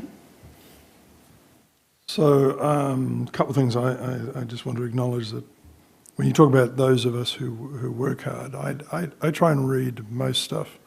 I do want to acknowledge, I think Ms. Brenner reads everything. We acknowledge, that's, I mean, we were trying to be, what was the time commitment? What's a fair compensation? Yeah, but I'm for the time obsessive commitment in anyway. today's marketplace in this world? And it wasn't trying to take some of the, it may be an adverse message if we don't give an adjustment. I mean, so all these things kind of factor into the consideration and trying to find what's right. It's not a math equation. The other thing too is I think this was when this was defined as a part-time position, the definition is what from, when was the charter first done? 78. So I think it probably was a true part-time position back then, so. We tried to be fair to what we thought the positions demand and what a fair, reasonable compensation would be, given everything. Rosie? Yes, along those lines, and I think we are still getting some strong pool of candidates that. We recognize that. I understand. We recognize that. And- I mean, it came up in our discussions that it also is becoming much more expensive to run. You know, should that be a factor? There was a discussion, should we take the council members and take the executive salary and just divide it by 7? That's a math equation. I mean, is that the right method? There's a discussion around that. I'll continue. Sorry. And I did some research, and I'm glad that the county does give a living wage to most of our employees, but the average is $74,000, which was great to know. But the median for the county is $57,000, and that's for a full-time, so that's where I'm having a problem. Well, you're at 40, I think, for next year, and so at 31 now is compensation, so it's below the median wage of a full-time position. It still would be. So. But there are county employees who are making that full-time, which is really, I mean, it's the politics. This is what gets me. It's about the politics, the look, the. We had the perception discussion. In fact, I actually think this kind of thing to the county council will attract more political people and less people who really want to do it. Yeah, we would, believe me, we had all that kind of analysis, discussion of are you setting a number that attracts people that want to run for the salary? Are you attracting people, good candidates? Or if you go too low, are you just people who are invested in an issue rather than have a broader experience possibly? There was no right approach to analyzing this. That's why, and there's a strong difference of opinions on the committee. I think you did a nice job of appointing 6 or plus people who have different opinions, who had to hash out, and all these issues were discussed, including the perception effect. And I think we said we felt we could stand behind it because we thought it was fair in the context of all the matter factors we considered. Mr. Donovan? So, I don't know, remember what the charter says. So does the charter? When we passed it, it shall be part of the budget. I pulled it up, I can read it. Did it used to have or still have language about it being a fraction of the executive salary? It was supposed to be, at one time, I don't know if it still is, 1/7 or something. Did that go away when It may have been gone, I think that went away when the commission was established and. by a charter? Yeah, by charter. So the salary commission meet biannually, the salary schedule and shall file the salary schedule with the council and the county auditor no later than May 1. That put us on that time crunch at the end of April. The salary shall become effective January 1 of the following year and incorporate the budget without further action of the council, executive, or salary commission. So whatever we send to the auditor and yourself by May 1 is... And why are we voting on this? That's probably your practice, but I can't speak to that. Honestly, we followed what happened last year, and last year a resolution was routed to our office, and you voted on it last year, or the last time, it was 2 years ago. And so we just followed the same practice this time. And I think it's a good way to let the public know. I mean, we could have just done acceptance of, I guess, and we could do that in the future, but we just followed the same practice as we did 2 years ago. Bird hasn't spoken, then Ms. Fraser. I just have a totally technical question now. And poor Jack's never going to live this thing down. So if the resolution has no effective law, and that's written into law, then does this even matter? If we voted no and they It does voted not. yes. Okay. So I it's know, done, it's- it's done, essentially, right? We're checking it, okay. That was the instructions, that was the understanding we were given at the commission. Well, I'm going to vote no because it looks good, so. It's just Jack said that. Bad jokes, I apologize. Ms. Fraser, please speak before I'd like to make a motion that we don't vote on this. I second. I third. All right. So we have a motion and a second not to vote to raise our I wouldn't, salaries.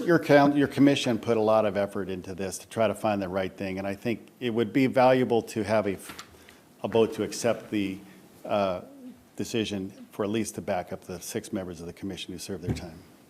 That's my No, suggestion. I can't do it. Mr. Bird. So, and I apologize, my jokes, I can't help myself sometimes. It's my youth, but I would say that, you know, I'm really impressed with what you went through and the data and what you analyzed and how many different looks you gave it from different angles so that you could make sure that it was right. I can't help but what it would have, if you would have brought 50,000 forward, what that would have happened. But I wish we did more of that, and the fact that you took the time and invested the time to figure that out and do it from a very objective standpoint versus a subjective standpoint. I do appreciate that a lot, so thank you. So I would say please it's forgive not for me, this. it's the committee. I mean, it was the commission. And But you as I a was the group. chair. Yeah, thank you. Mr. Dolan. And regardless of how I vote, I want to just kind of echo the same thing. Appreciate the work that the Yeah. committee did. Thanks But for I'm doing the percentages here. It's like, our percentage increase would be sort of double most of the other ones, and the optics on that are challenging. I'd like to say, I would remember your floor where you were, that was part of the, we discussed that. Yeah. Where you were was different too. yeah, okay, that's true. But then I'm thinking, okay, we could cut this in half and then multiply by 7, and we still wouldn't get anywhere near enough money to hire more staff in our office. So procedurally, we have a motion to, what was your motion again, Mr. Bird? To withdraw it, or not to vote. Fine. That was Ms. Fraser. To not vote on this. The motion was not to vote on it. I believe that you have a motion on the floor To vote Yeah. for it. to Okay. approve, so if somebody just wants to remove that motion, I can withdraw my motion. Okay. Can I? Was and that- then someone could make a motion to accept or a motion to just notify the public that you have received the salary recommendations of the Salary Commission, however you choose to do that. I move that we notify the public that we've received the salary recommendations or the approved salary adjustments from the Salary Commission. So the second to that motion, Mr. Buchanan seconds, discussion. Seeing none, all in favour say aye. Aye. Opposed? I abstain. I was going to abstain. What happens if we all don't vote on that? No, I am abstaining. I just Right, don't- who's abstaining? I'm voting aye. Okay. Who's abstaining from notifying the public? Yes. Yeah, okay, I'm voting in favor. Notifying the Keep public. it secret. Well, then it should say notifying the public that we have no say in this matter, and it was done by a committee. I did say approved. Say the whole thing.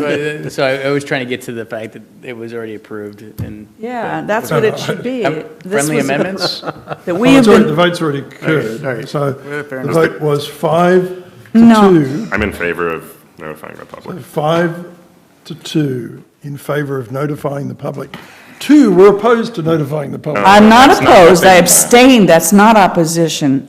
We don't have any say in it. All right, Don't have a say in it. I'm just having Your a bit of jokes fun. are as good as mine, apparently. So, It's stupid.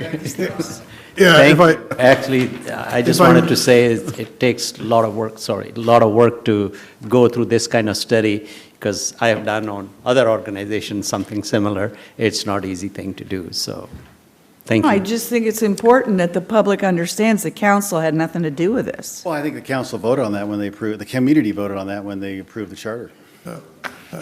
Yeah. Well, the charter was voted on. That's right. The community approved this process when they voted on this charter process. In fairness, I'm just going to jump in with that, but we were talking about this earlier, like, what was the best process you could decide to do some sort of salary adjustments or everything else, and it coming in front of us is a really awkward thing. It's like us approving it, I'm really glad to hear that we don't have to, because I don't want to have influence over the process. It should be objective. And so the fact that the community has decided on this process and put together a committee made up of the community to make this decision on the behalf of not just the 7 of us, but all of the elected officials within the county government, I think is a great process.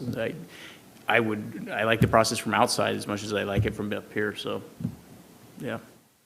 I mean, this is effectively the compensation committee of a board of directors, which is separate from those who is usually a group of people separate from those who would benefit from the decision or suffer the consequence. Being here. What was that? I certainly have no benefit from being here.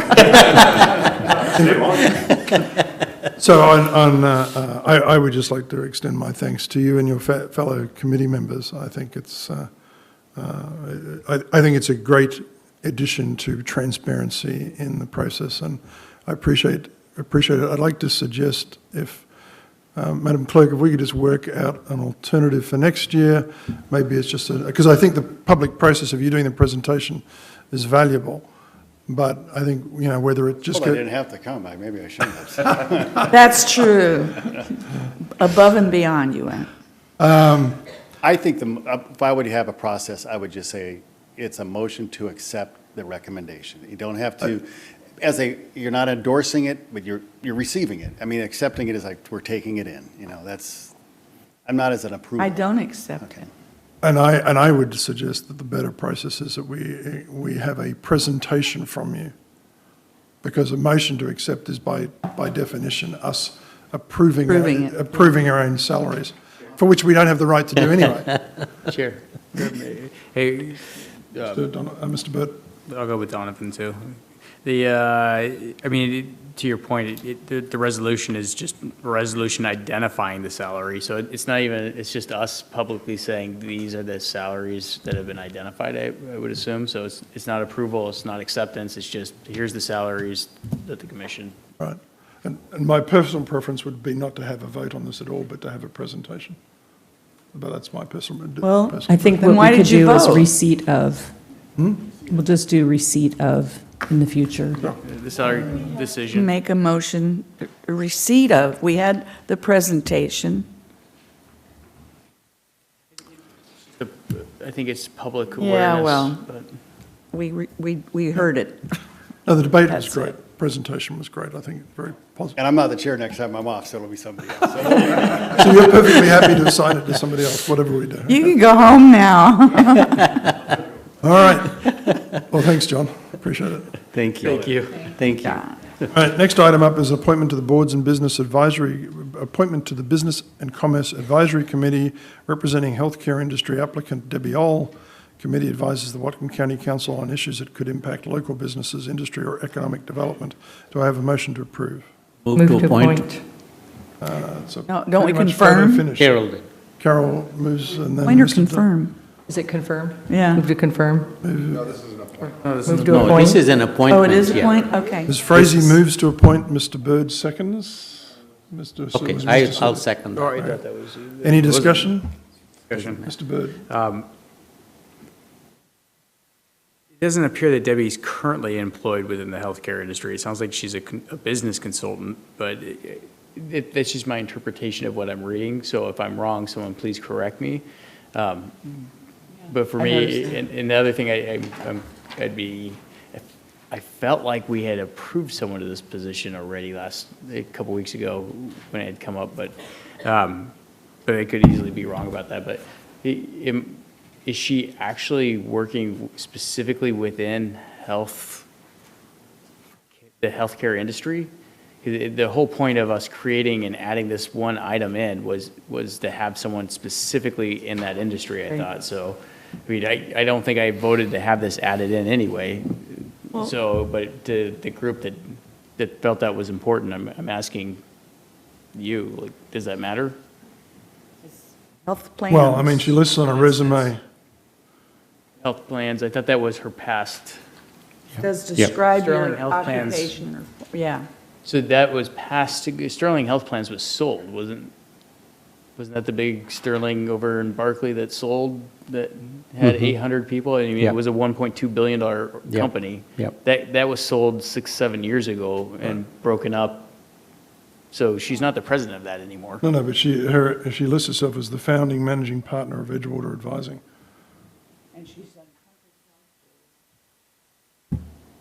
So I'm She's going on the back to the Compass same Health Board. thing. She's getting paid for it. Board member, okay. You get paid to be on a health board? Our thing was to, I guess, that they were for-profit and that they worked within the sorry. industry. So that, all I'm asking is, like, does she have a job within the industry that's not a business consultant? I just want to retract a statement I just made. If she's on the Compass Health Board, I have no knowledge that she's paid for it. I don't They think she get paid is. for that. But, We have an attorney sitting here. but I don't think there's any, I mean, in my mind, there's no question she's qualified for the position. I'm not questioning whether she's qualified either, quite frankly. That would And be. she's the only applicant we've got for the position. Yeah, but I would just like to get that clarified, maybe through, no, this is us, this isn't the executive, so.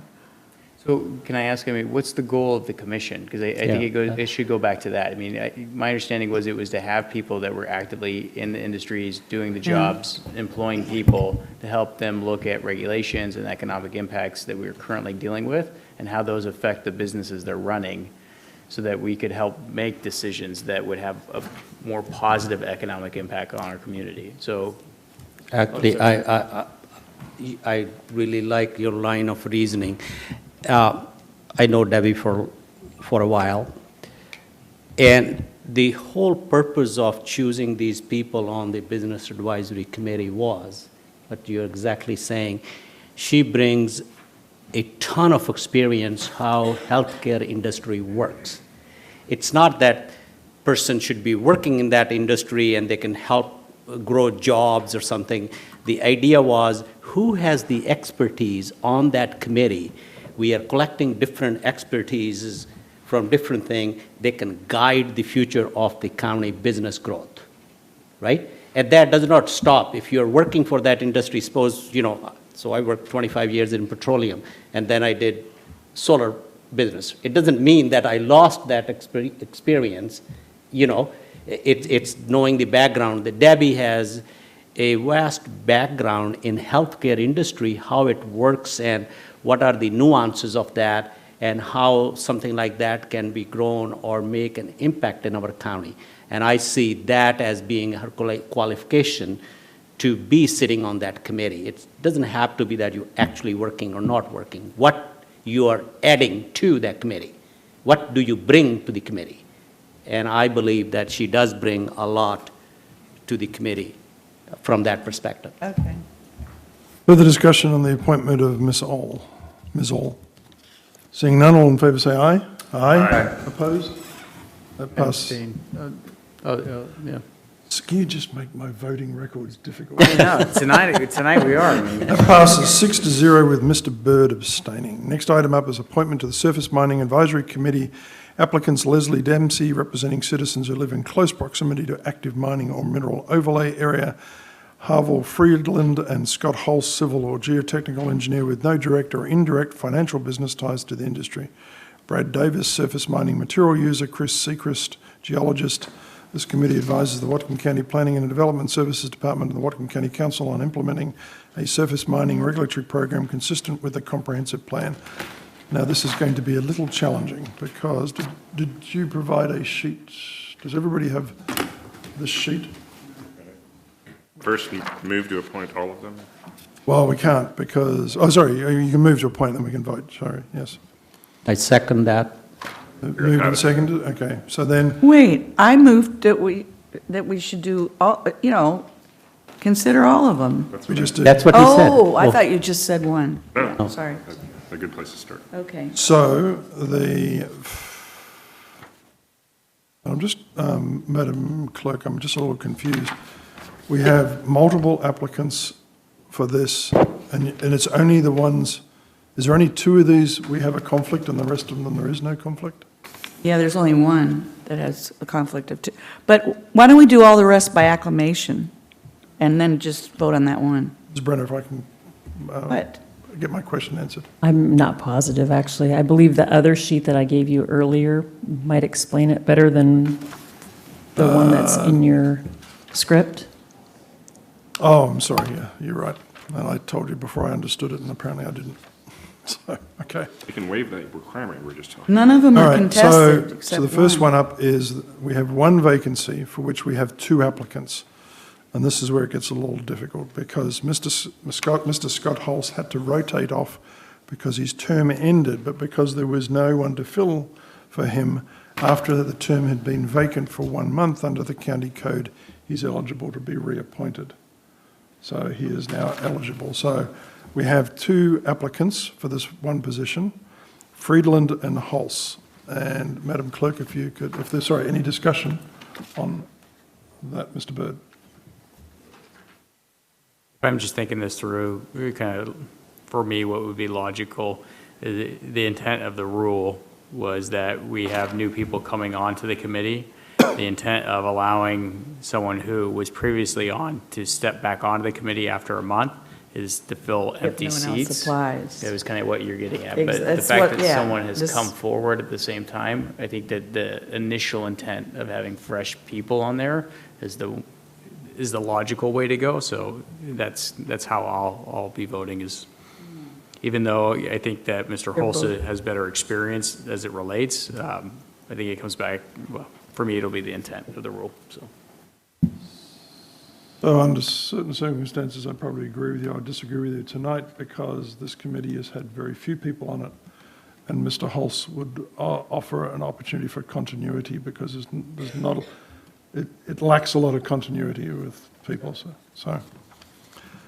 Any further discussion? Ms. Brenner? Yeah, I mean, we can't pick and choose. If we wanted everything to be continuous, then let's let people all stay on as long as they want, period. And it's happened on lots of other committees, not just this one. So, I mean, the fact is, we've got a new person. We've had a person who he did great job. And now we have a new person who, after that person finished his time, has applied. And I don't see that this is different. And to say that we'll keep him there because he's got, he can, I forget how you said it, but he's got long-time experience. That was kind of like not what we want. Mr. Bird? It's not, and I totally agree. I do see the merit in the context that it is why we stagger seats, so that we have half of the committee that has that past knowledge. It's why I appreciate you being up here so much, because, you have such a depth of knowledge that you carry with you that the rest of us don't have, and why I'm going to be so sad that. Oh, stop. Yeah, but I wonder, I'm not familiar with the makeup of the committee as a whole, so are there no other committee members that will have that knowledge or have served for 1 or more years that will be able to carry that kind of past experience?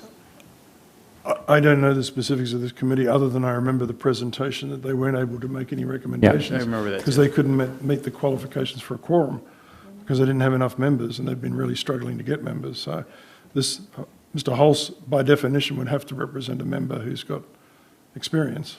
Now, I can't comment about the experience levels of the other members because I'm simply not familiar enough with them. So Mr. Sadhu and then Ms. Yeah. Brenner. I was going to just say, I remember that at the last presentation, I challenged them. I said, like, this is the industry that you wanted us to form a committee, because I was here. And I think 2015, we formed this committee. And now you run out of members. Go back to your industry and tell them that if you guys don't want to manage your own industry, then, you know, don't come back and complain after 5 years that nobody listens to us. So I think this was a great result. 4 people came up. Yeah. Ms. Brenner. Well, and that's why I think it is important to let someone new who has Yeah, decided to do I'm that, okay do with it. that. Unless we could change the rules on this committee and have 2 of them. 2 civil or geotechnical engineers with no direct or indirect financial business ties to the industry. I wouldn't mind that. I was going to say that it's not only that you have to be member. If Mr. Halsey still wants to participate, you know, not being on the committee, they can still participate. They can still submit true. and all this, and giving a chance to the new person is not a bad idea. And we increase the expertise in our community by more people, new people coming and participating in that. So I'm in favor of that, to put a new person on, and there are many people who are not members of this advisory committee, but they bring in new ideas and advocate whatever the needs they have. So. Further discussion on the motion to appoint, we're going to do a roll call vote. So, Madam, if there's no further discussion? Well, so we can only pick one. Correct. Okay. Barry Buchanan, False. Carol Frazee, Freeland. Barbara Brenner, Breland. Red Brown, False. Todd Donovan, False. Tyler Bird, Freeland. Paul Sadhu, Freeland. It is Harville Freeland receives 4 votes by my count, and Holst 3. Do you concur? The appointment goes to Freeland. And then the next item up is, Nominate or appoint the remaining 3 by acclamation. Second. moved by Mr. Donovan, seconded by Mr. Buchanan. Further discussion about appointing the remaining 3 single applicants for single vacancies by acclamation. Seeing none, all in favour say aye. Aye. Opposed? That passes 7-0. Next item up is appointment to the Forestry Advisory Committee, Forest Product Manufacturer, representative term ending January 31st, 2023. Applicant is Eric Jacoby. Committee provides review and recommendations to the Whatcom County Council on issues that affect the forestry industry. Is there a motion to appoint? I move to appoint by acclamation. Brenner moves to appoint by acclamation. Mr. Bird seconds. Discussion. Seeing none, all in favour say aye. Aye. Opposed? That passes 7-0.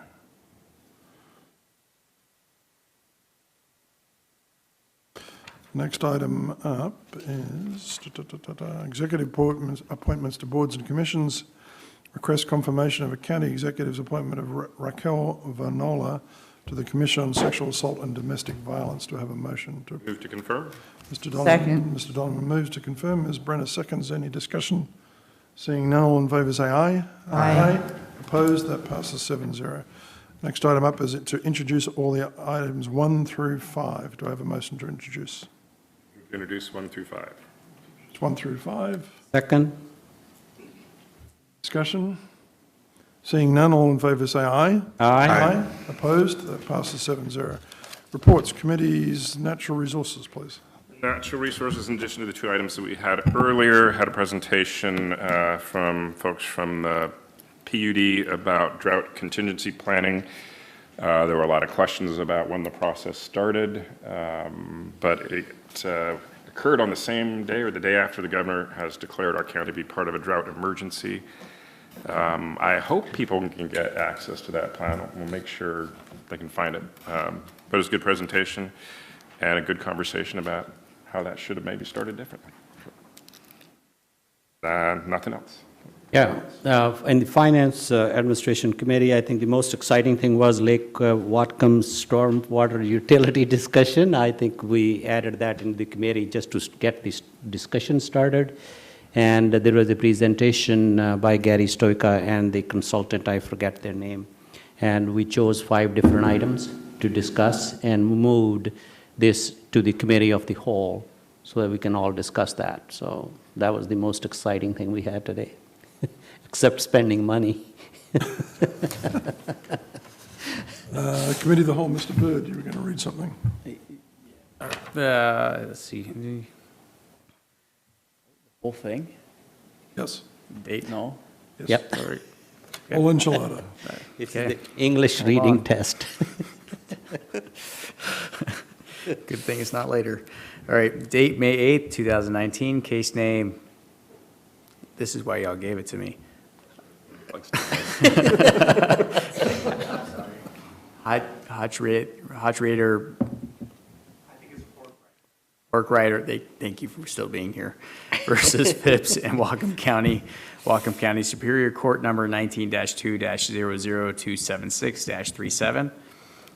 The copy of the lawsuit was provided, WCC 256 attached was provided. I assume that's what the X means.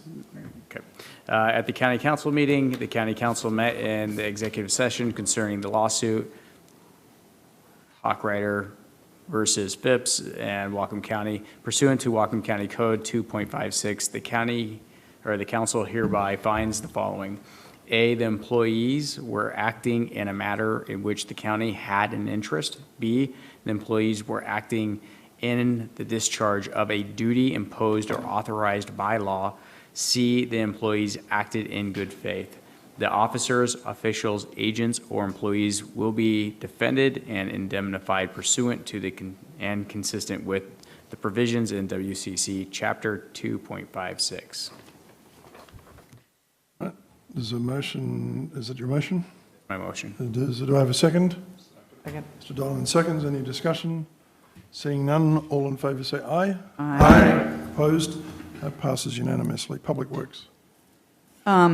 We had a very interesting discussion in Public Works on the potential for setting up well, it started off talking about a recycling district up at Point Roberts. Not sure we can call it a recycling district, but I was so impressed with the information that was brought to us from residents of Point Roberts, just over the border, and they're allowed to take their recycling there. It's amazing what they recycle in Canada, and they're not sending it to China. They're actually recycling it in Canada, and stuff that you wouldn't even have thought of before. So I think if there's any way we can set up a recycling district or some kind of ability for people to, who live in Point Roberts, to be able to take their recyclables, lots of different kinds that we can't even recycle here, over to Canada. I'm hoping that we can do that. And we talked about possibly putting an advisory ballot on the, on advisory vote on the I guess it would be for the ballot in, what is it, August? Or November. isn't there going to be, well, I know November, but aren't there any parts of the election that there's more than 2 people running? Yeah, but I think the deadline is pretty soon for that. It would still be November? August is the deadline to get something submitted for the November. For the November one. Okay, yeah, that we'd have to get something done by August. So we still didn't kind of figure out how we're going to do that, though, and who's going to write it. But I think maybe at the next council meeting, we better firm up exactly what we intend to do. And I'll talk to the people from Point Roberts, and you, by then, way before then, you'll have the amount it would cost to put it on the ballot. Yeah, I got a little information from the auditors that it's under $2,000 probably. Okay. Substantially under. Well, substantially under sounds better than just under. Yeah, they divide everything up with the number of things on the ballot, so they have to calculate it. It's not just a flat fee. And maybe we should consider the county doing, I think the county rushed way ahead of itself, putting things in place for Point Roberts before people actually knew what the effect was going to be. So we might even consider covering that cost, because these people put a lot of work into this, a lot more than $2,000 worth of work, and I would like to see them have that ability to do that without costing them more money, which they wouldn't have had to pay if we had taken our time on this thing. Anything else from Public Works? That was it. Planning and Development? We reviewed kind of the plan for public participation for the 2020 Shoreline Master Program periodic update. I think staff has done a really great job in putting together kind of a marketing promotional outreach plan for this. I think this is a really important topic to our community, and it tends to be something that's very divisive, and it's really incredibly important that anyone who's interested in this become involved very early on, because it's easier to have your opinion heard and influence process in the beginning than it is after everything has occurred and it comes to a final vote at the very end. And so getting out to more people, looking at what's worked in the past and what hasn't worked, and finding out how, or making decisions on how we can improve that outreach and get more of the community involved is the process that they took. The plan is a great plan, and I'm looking forward to it kind of moving forward. So I was very impressed with it. Right. I'll cover my stuff and council member. Is there any other items? I'll cover mine in this. Mr. Dolan? Or I don't know if there's other items or updates. That's fine. Okay. The Triage Crisis Management Facility Subcommittee met Thursday, and I wanted to bring this up when the executive was doing his report, but we are still waiting on clarity about whether stuff is going to be put out for bid on the project to build that facility that we have the construction money for, with less clarity about the operation money. And I mentioned this 2 weeks ago, and I'll mention again that I think some point fairly soon we need to have a discussion about what kind of commitments we want to make about operational funding, because this needs to be built. Well, normally we start in sequence, but Mr. Buchanan? Ms. Frazee? Ms. Brennan? Yeah, I want to bring up the discussion we had in Natural Resources this morning regarding a so-called Whatcom County Drought Contingency Plan that was not done by Whatcom County. It was done by one particular water provider who doesn't provide water to the majority of the county, of the residents. And I find this absolutely obscene that we got this and didn't know anything about it ahead of time. And we were told by one of the people from the Public Works Department that we had been kept apprised. Well, I've asked him to give me the exact dates of those meetings when we had a surface water meeting that he did that, and I'm going to go through every one of those audios, because if he said anything, it was vague and just like, oh, blah, blah, blah, blah. Nothing about the county, bypassing the county council. Of course, the executives people, you know, we got three branches. We've got the executive branch and the judicial branch and the legislative branch. We were supposed to be really involved in this. We're the ones who are supposed to make those decisions. The executive branch is the one who are supposed to enforce or enact that stuff. And you can argue with me all you want, but you're not going to get away on this one. This is outrageous. Most people knew nothing about this, and it was done by an entity outside that's not Whatcom County government. Nobody hardly on the planning unit knew about it, and we set the planning unit up to be doing this kind of stuff. And I'm sure it's a wonderful thing. It's not wonderful when it totally lacked transparency. People had asked for this when they found out about it in April, and they weren't even given it. And we get this today saying this is already a done deal, that one entity, that PUD1 has made this drought contingency plan for all of Whatcom County. And this is to me, there may have been something this bad in the past, but I don't recognize anything as bad as not making sure the county council knew who was doing this, who was not involved, and in fact, it even told that this bypasses the county council. So I just think it's disgusting, whether it's legal or not, and I'm not even sure it is. I'm sure you say it is, but I think it's disgusting. Well, I can appreciate your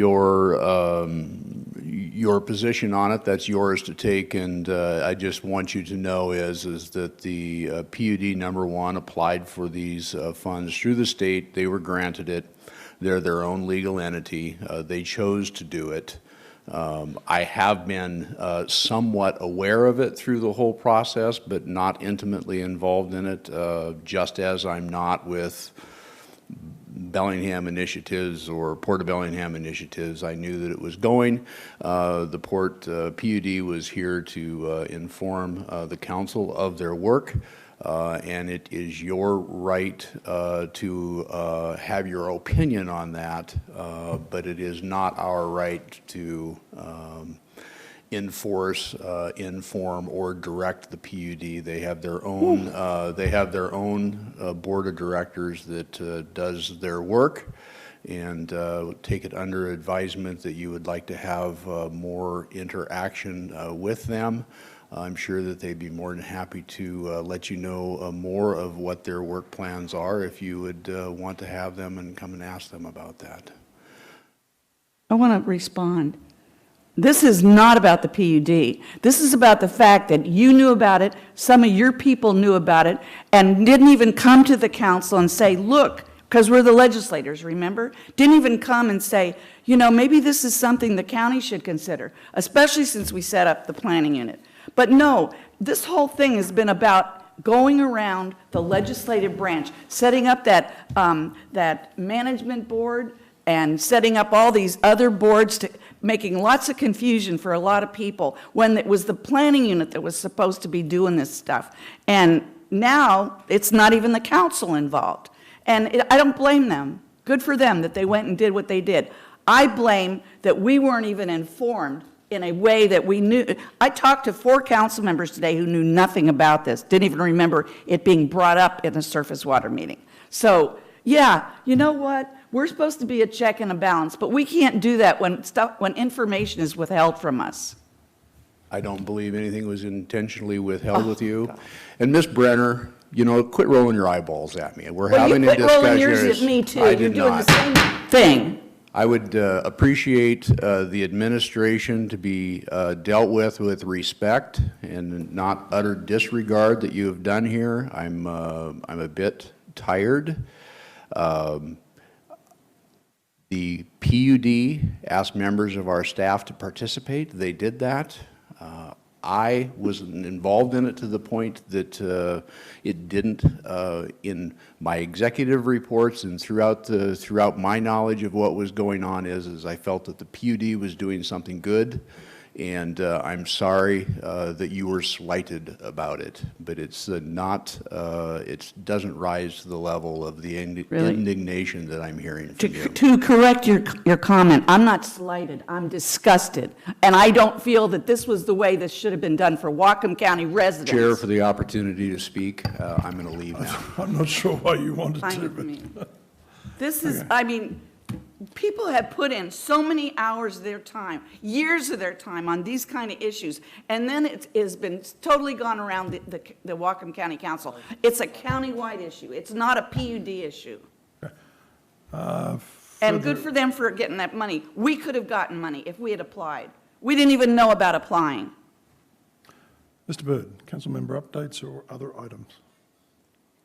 Nope. Mr. Sadhu. Yes, I have an update. A couple of weeks ago, Councilman Donovan and I received a letter from the president of Western Washington University. They have done some research. It came up that there was a gentleman, James Akubo, in 1942, and he was a student at Western doing his degree. And when the internment happened, if you remember that when we did the arch thing, there was a young girl, 8 years old, Pat Shima. She's sitting on a porch waiting for the bus to take him away. And she is still alive. and she lives in Tacoma, so we invited her family and her grandkids and everybody. They came last year. So actually, that house she was sitting and waiting for the bus belonged to the parents of this James Kubo. And he was the student, and he was taken away. And he, long story short, anyways, he never came back to the college to get his degree, and he has passed away. So the university is giving him an honorary degree posthumously at this year's convocation. And one of the idea came through the university and a couple of Japanese faculty people and staff people. There is a avenue past the lake. It's called Oriental Avenue. And it was named because a lot of Orientals lived there at that time. And it was kind of slight for that. And what they're proposing is to, they asked the question that they would like to propose to change the name of that street, Oriental Avenue, to James Okubo Avenue, to honor that student. So I said, okay, I need to do some research, and Mr. Donovan was out of country, and I went and talked to the county staff and asked him, what is the process and procedure? Of course, there are so many residents who live there. You need their permission, so I have gotten that. And I'll share all this with you because the email did come on the county email system. I took it off the email system. I said, I don't know. I don't want to put it as official business. So I wanted to find out more about it. And I have, and I'll share that with the rest of the council and the staff, that what I found out about the county. And I'm planning to, with Mr. Donovan, planning to meet next Tuesday, I believe, with the staff and President's office to see what they want to do and how we can help, or the process we should take. So I'll report the progress to you guys after the meeting, but it will definitely be a citizens' initiative and led by the Western, not by the council. We are just assisting them with the process. Ms. Brandon.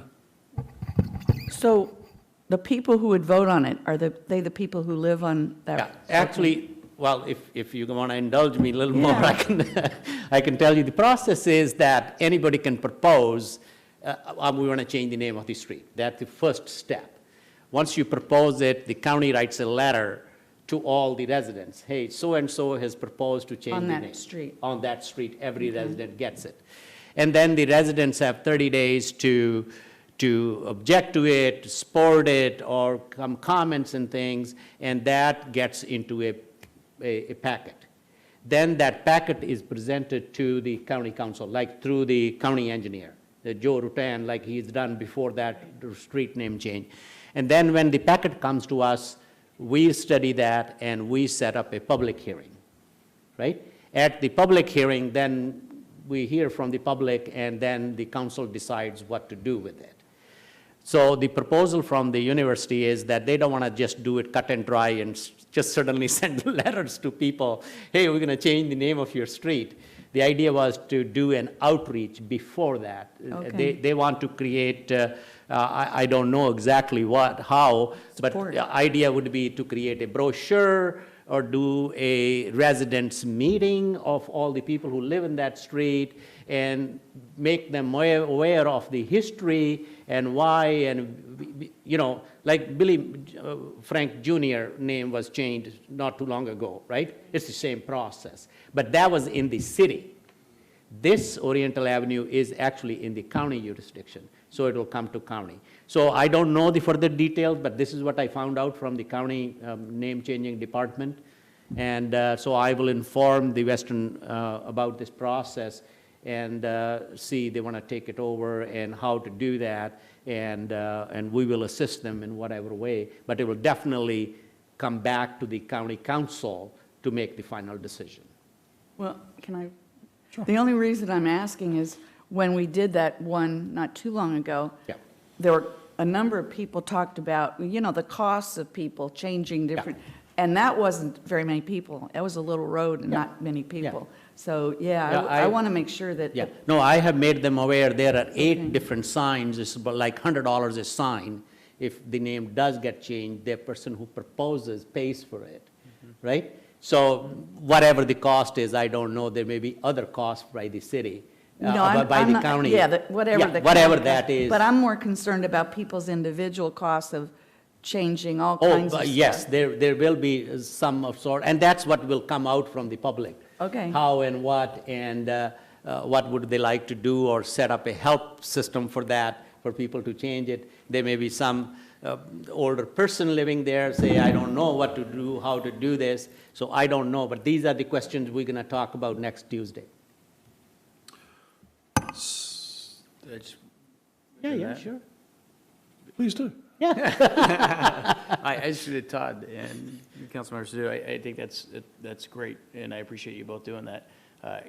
Something generic like Oriental on a street sign means nothing to most of us, but being able to retain some portion of our community's history and recognize people, I think does, and I think that's great for the community as a whole down the road as well. So I appreciate you taking the time to do that.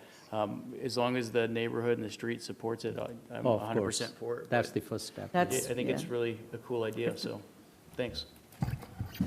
So on that, I'll respond to your last issue. I saw some documentation relating to a proposed street name several decades ago, and what the agreement included was a 10-year transition period where both names would be in use.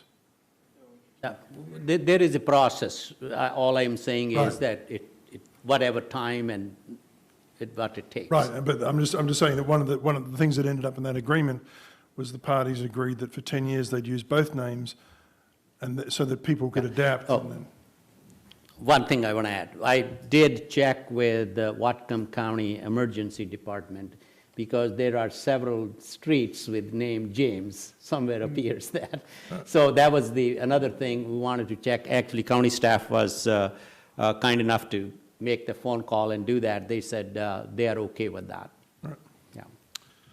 So I have 3 things. One is I was at the Marine Resources Committee, and that's a great committee. They're very, very committed and dedicated. They have at least one grant for which they are trying to find the right program to meet the grant funding, and if they can do that, then they can take advantage of the grant funding. That was the first thing. Second, I was at the WASAC, Washington State Association of Counties meeting last week, out in Richland, and there were a couple of interesting things that came up there. One was the discussion about the way the FCC determines what rural communities have broadband access. And apparently, the way the FCC does it, if you look at a map of the FCC's broadband, they say, oh, if one person in that zip code has broadband access, there's access throughout that zip code. If you have put in if you've recently put in utilities, if the county government has put in utilities, then they automatically assume you've put fiber optic cable alongside those utilities. Therefore, everybody has access to the fiber optic and broadband. I mean, I'm sorry, I'm not making this stuff up. No, I've seen right? that. So what the National Association of Counties has done is they've partnered with a group, and I can't remember the name of it, but there's a little application that you can download from, I use an iPhone, so it's the iPhone store. I know there's one for Google as well. It's called Test It app, that's the name of it, and then the words, how fast is your broadband? Now, I'm sending this out as a community service announcement. What NACO is trying to do is trying to get everybody to download the app, and then every time you're somewhere different, you press the app, and all the app does is it checks what the broadband speed is where you are. So if you're hooked onto a wireless access point, it checks what the speed is. If you're on a cellular network, it checks on what the speed is. In 12 months' time, they're going to take the aggregated data from all the users in Whatcom County and all the other counties, and they're going to present it to the FCC, because what happens is, if I was to use it now, it would take a location and it would say, okay, I am at this location. It doesn't say my name, there's no personal information whatsoever, but someone at this location at this date and time tried to connect to the broadband or tried to connect to the internet, and this is the maximum upload speed they're able to get and the maximum download speed. What they're going to do is in a year's time, they're going to present the FCC with an accurate map across the country of actually who has broadband, which is significantly less than what the FCC says. And then what that is, the argument for that is to turn around and say, you guys need to help us with funding and infrastructure so we can bring broadband access across the county. So I'd like to encourage all of you to do that. I'd like to encourage our viewers to do that and to do it frequently over the next 12 months. So that's my second item. My third item, and I'm going to enjoy posing this, I'm just trying to think if I can get my delivery good enough. This should be fun. I'm giving you advanced warning of a ordinance I'm going to introduce in the future. Oh, but we're not get to see it in advance. No, I'm just going to bait you, right? I'm going to propose a change to the charter. Right? Good. Do you know what the change is? Like for districts? Seems like I recall that one being one you did. The only references to people in the charter are male. Yeah. Yeah. Oh, well, let's be PC. Well, no, I mean, technically, Ms. Brennan, you weren't allowed to serve for the last 28 years because the charter says, where is it? Each officer holding an elective office shall be at the time of his appointment. Well. And then the rest of it. So anyway, I'll provide you with the details, and it is, I think everybody will find it quite acceptable, but. Motion to approve. But can we do it? Oh, that's right, you're not serving legally either. Doesn't Charter Commission has to do that? It's got to go on the ballot. There is a section under the charter that if this is considered to be Oh, scribbling. amendments by the county council, states that the county council may, by unanimous vote of the entire council, may effect amendments to the language of the charter where the passage of time has rendered language moot or obsolete. Such changes shall be made by Obsolete is right. Right. Shall be made by ordinance and have a public hearing. So I'd like to see who's going to vote against that one. Anyway, that's my other update. Wow. Anything else for the council? Ms. Brenner? I think the county do its own drought contingency plan, and no matter what the PUD's done. You're always welcome to propose anything you want. Mr. Bird? Didn't want to say anything earlier, but because I don't know where this falls to, but it would be really nice if what came in the packet included the most recent, like all the documentation as of the time it was included. So even if that's not, like this version's not finished and it's not going to be finished till the day of, there's a version of that that's fairly close that could go in the packet on Thursday, because if I look at it and I think it's going to be staff, I mean, it didn't even say that it's not staff. I don't know. It's going to one committee. No, it just said it was that I'm in not committee on. and it said It'd be helpful to have more drought information, right? contingency. Yeah. And so, and I know a lot of times that we hear from staff that the information wasn't available, but if we get as much information as possible, when it's presented, it would be helpful for us, but also for everyone who's looking at it, wondering if they should come, so. Only if they want it to be helpful. I'm telling I you, don't know I've if been we can- asking for that for What that looks like. all the years I've been on the council. Is there any further business for the council? Seeing none, we are adjourned. Thank you.